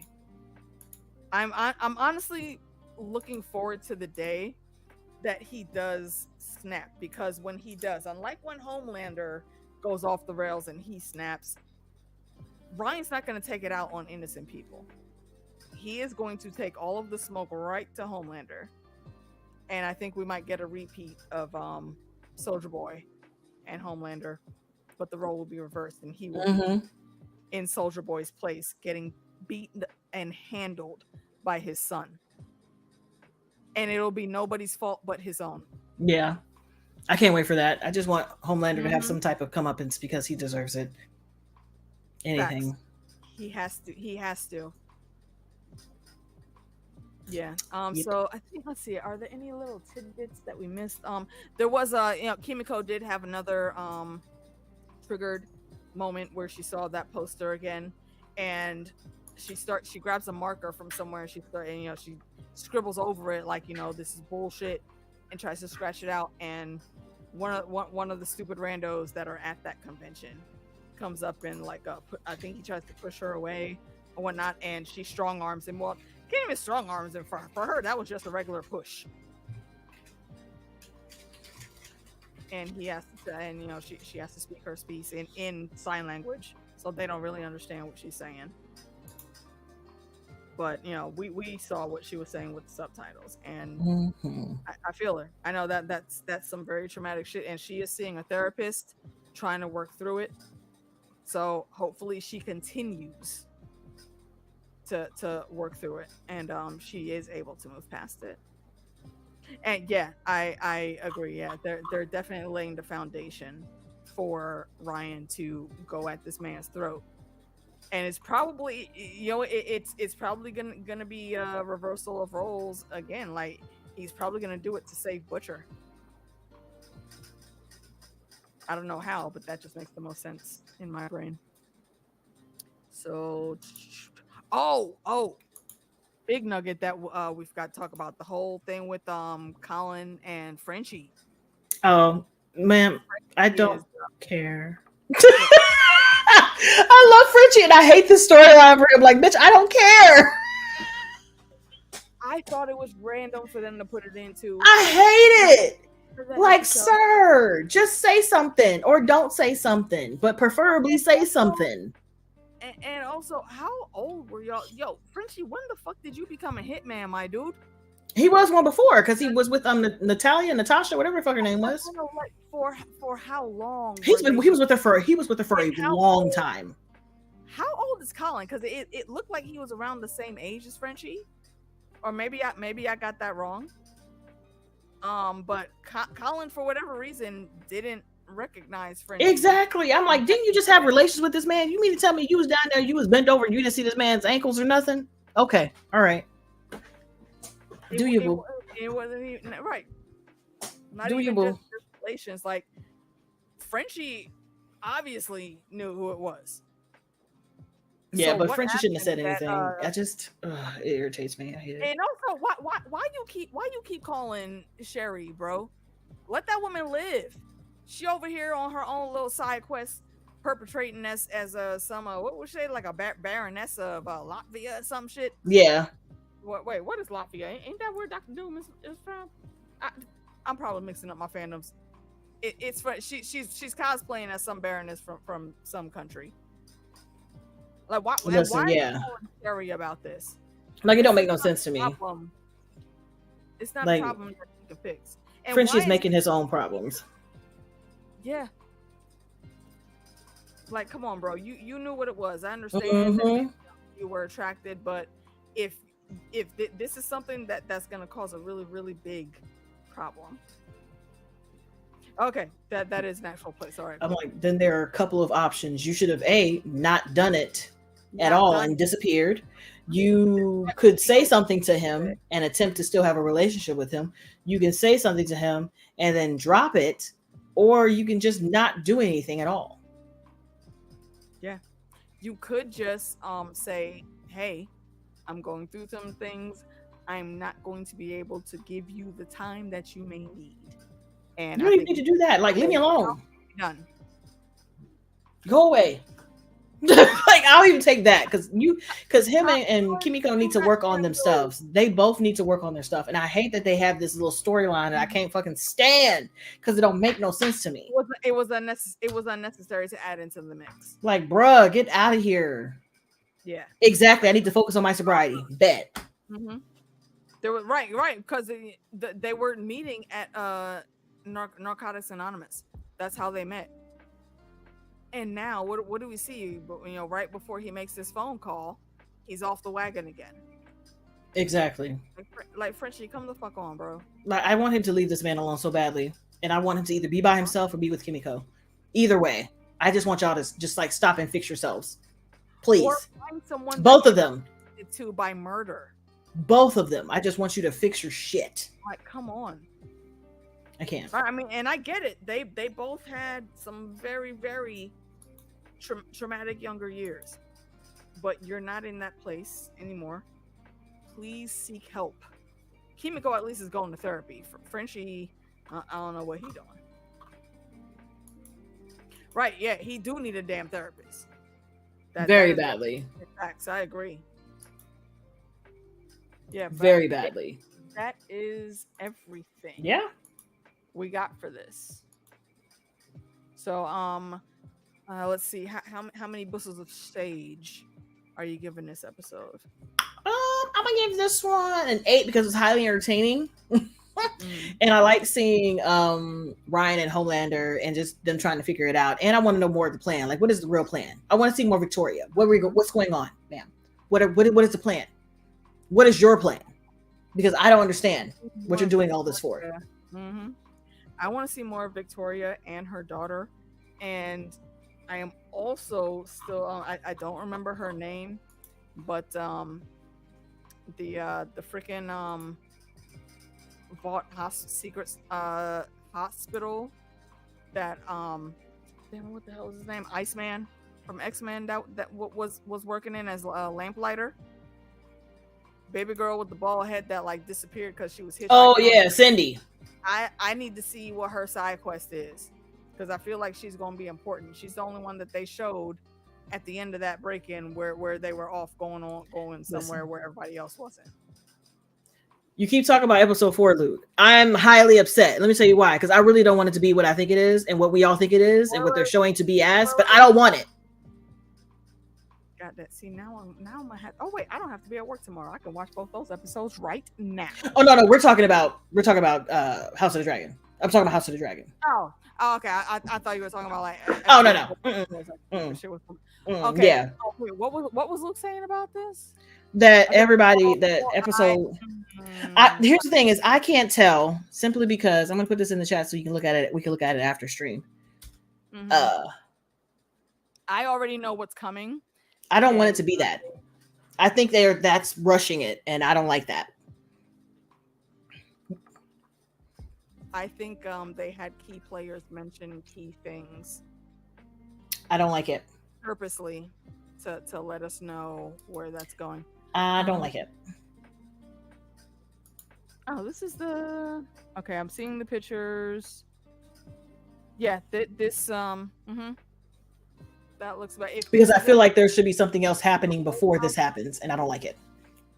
Yeah, if the whole conflict doesn't happen next episode, it will at least be started halfway through the episode. Oh no, the name of the episode makes me think that it's going to be the whole entire thing, and I hate that for them.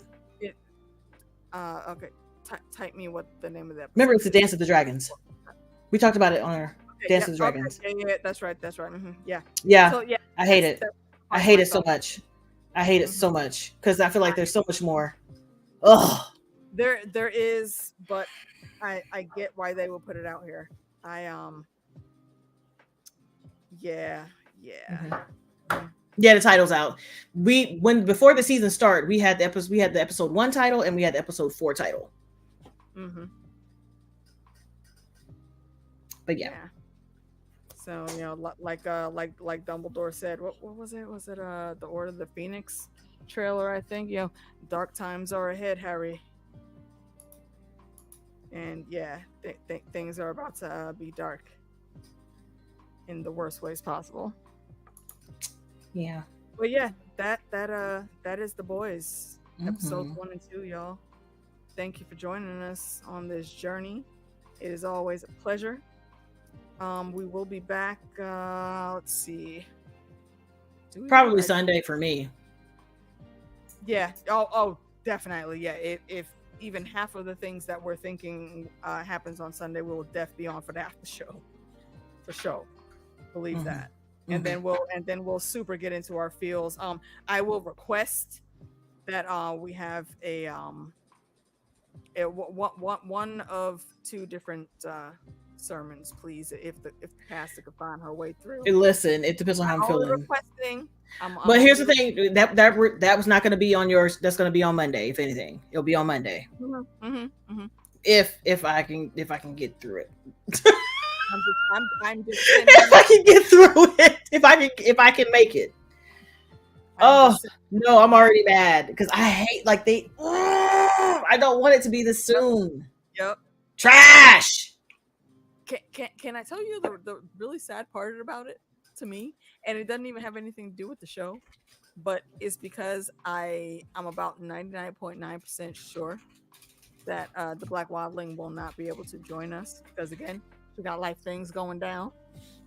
And I would really love to hear her input on There Be the Dragons for that episode. And she hasn't started watching the season yet because baby is baby. She hasn't even gotten past episode 1 yet.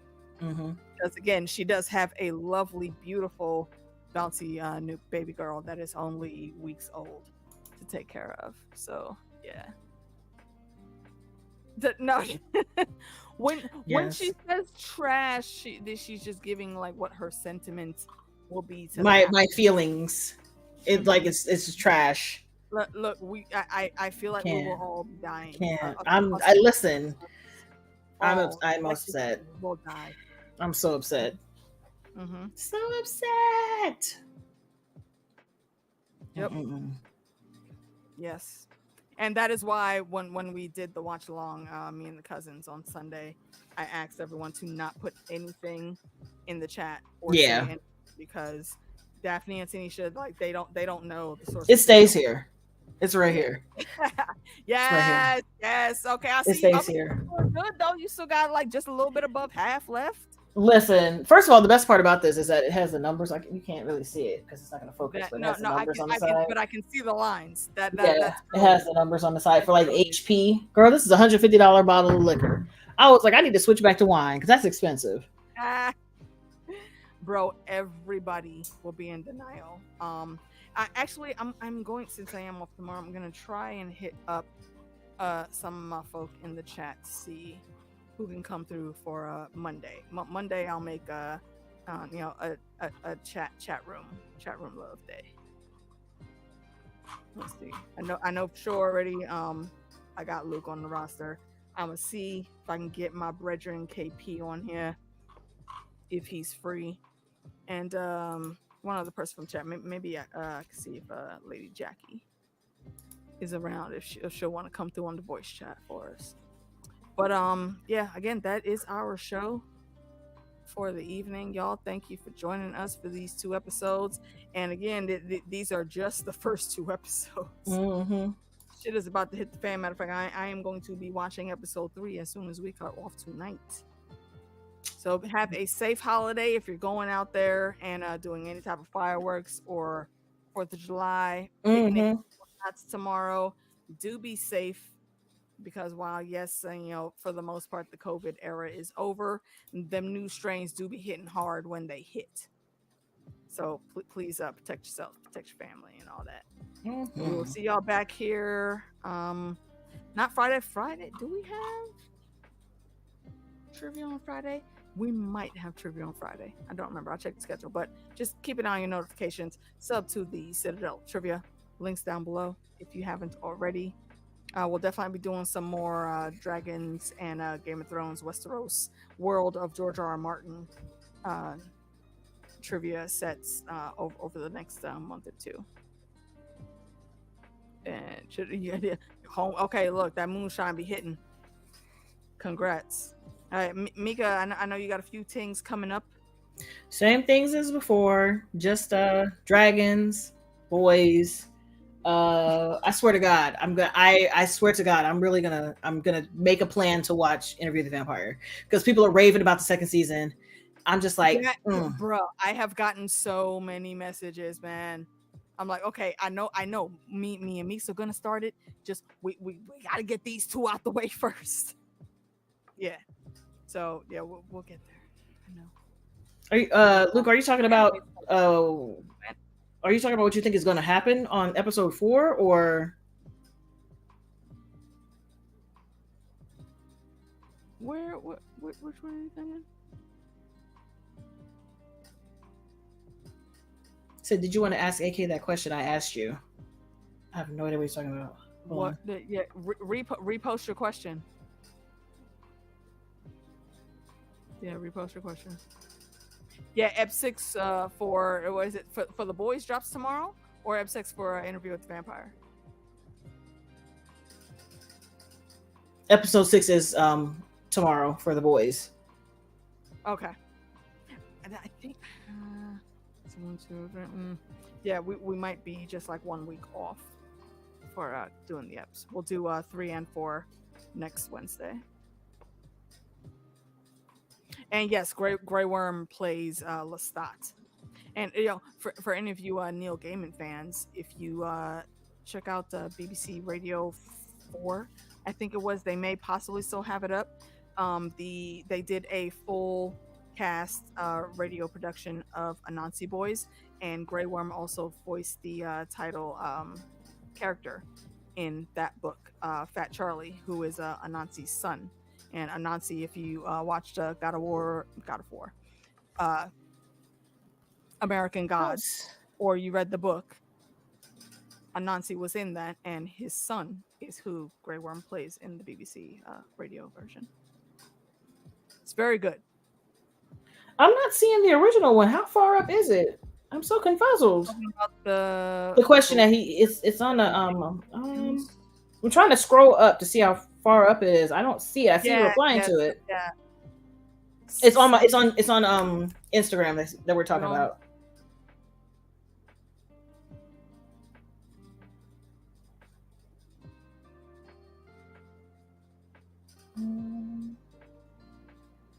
Oh, okay. yeah, I think you guys would like that BBC 4 version. Oh, okay. Yeah, he was just Wow. asking a question about he says that Sea Smoke eventually gets claimed. But if the person who claims him, could Corlys have claimed a dragon because he is Targaryen as well? Corlys is not Targaryen. He's Valyrian. He's Valyrian. Yeah, there's a difference. The Valyrian, yeah. There was someone. They're like cousin-y. That, yeah, because they asked I think it was when we did episode 1.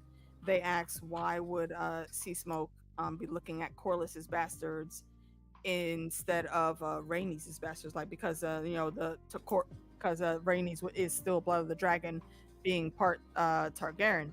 And I was like, well, it's not just about being Targaryen, it's about being Valyrian. Every Valyrian has the latent gene in them, at least if I'm understanding the histories correctly. Every Valyrian has the potential to become a dragon rider. So that's why we got the dragon seeds, and they, that little drop of Valyrian in their blood is what made it possible for them to do that. So yeah, that and I told them, I was like, look, just watch, you'll see when the other bastards come in. Yeah, they all have the dragon DNA. That's correct. Mm-hmm. So it's not out of the box at all for Sea Smoke to be looking for another rider. And maybe it's like wands. The wand chooses the wizard. And Sea Smoke is he's peeping Adam's aura. He might like what he sees, and he's showing up. But we'll see how that works out on Sunday. Join us. We will be back over at the Cousins, so you're gonna see me, Daphne, and Tanisha for the watch along. Come through. If you don't got nobody to watch with, come hang with us, and we will definitely be doing an after show. Meeks I know will drop in. I'm not sure who. I'm up in the chat that may come on with us. Bex might be there. I'm not sure. We'll see. And we will go from there. So tomorrow you can catch me, Meeks, and Tatiana and Heidi from CostumeCo on Heidi's channel. Links also below. We're going to talk about some more dragons again, give some more thoughts about the last episode. And everybody, have a safe holiday. If you're in the house, come watch. Happy 4th, everybody. Something. Indeed. Happy 4th. And we will catch y'all in the next one. Peace. Bye.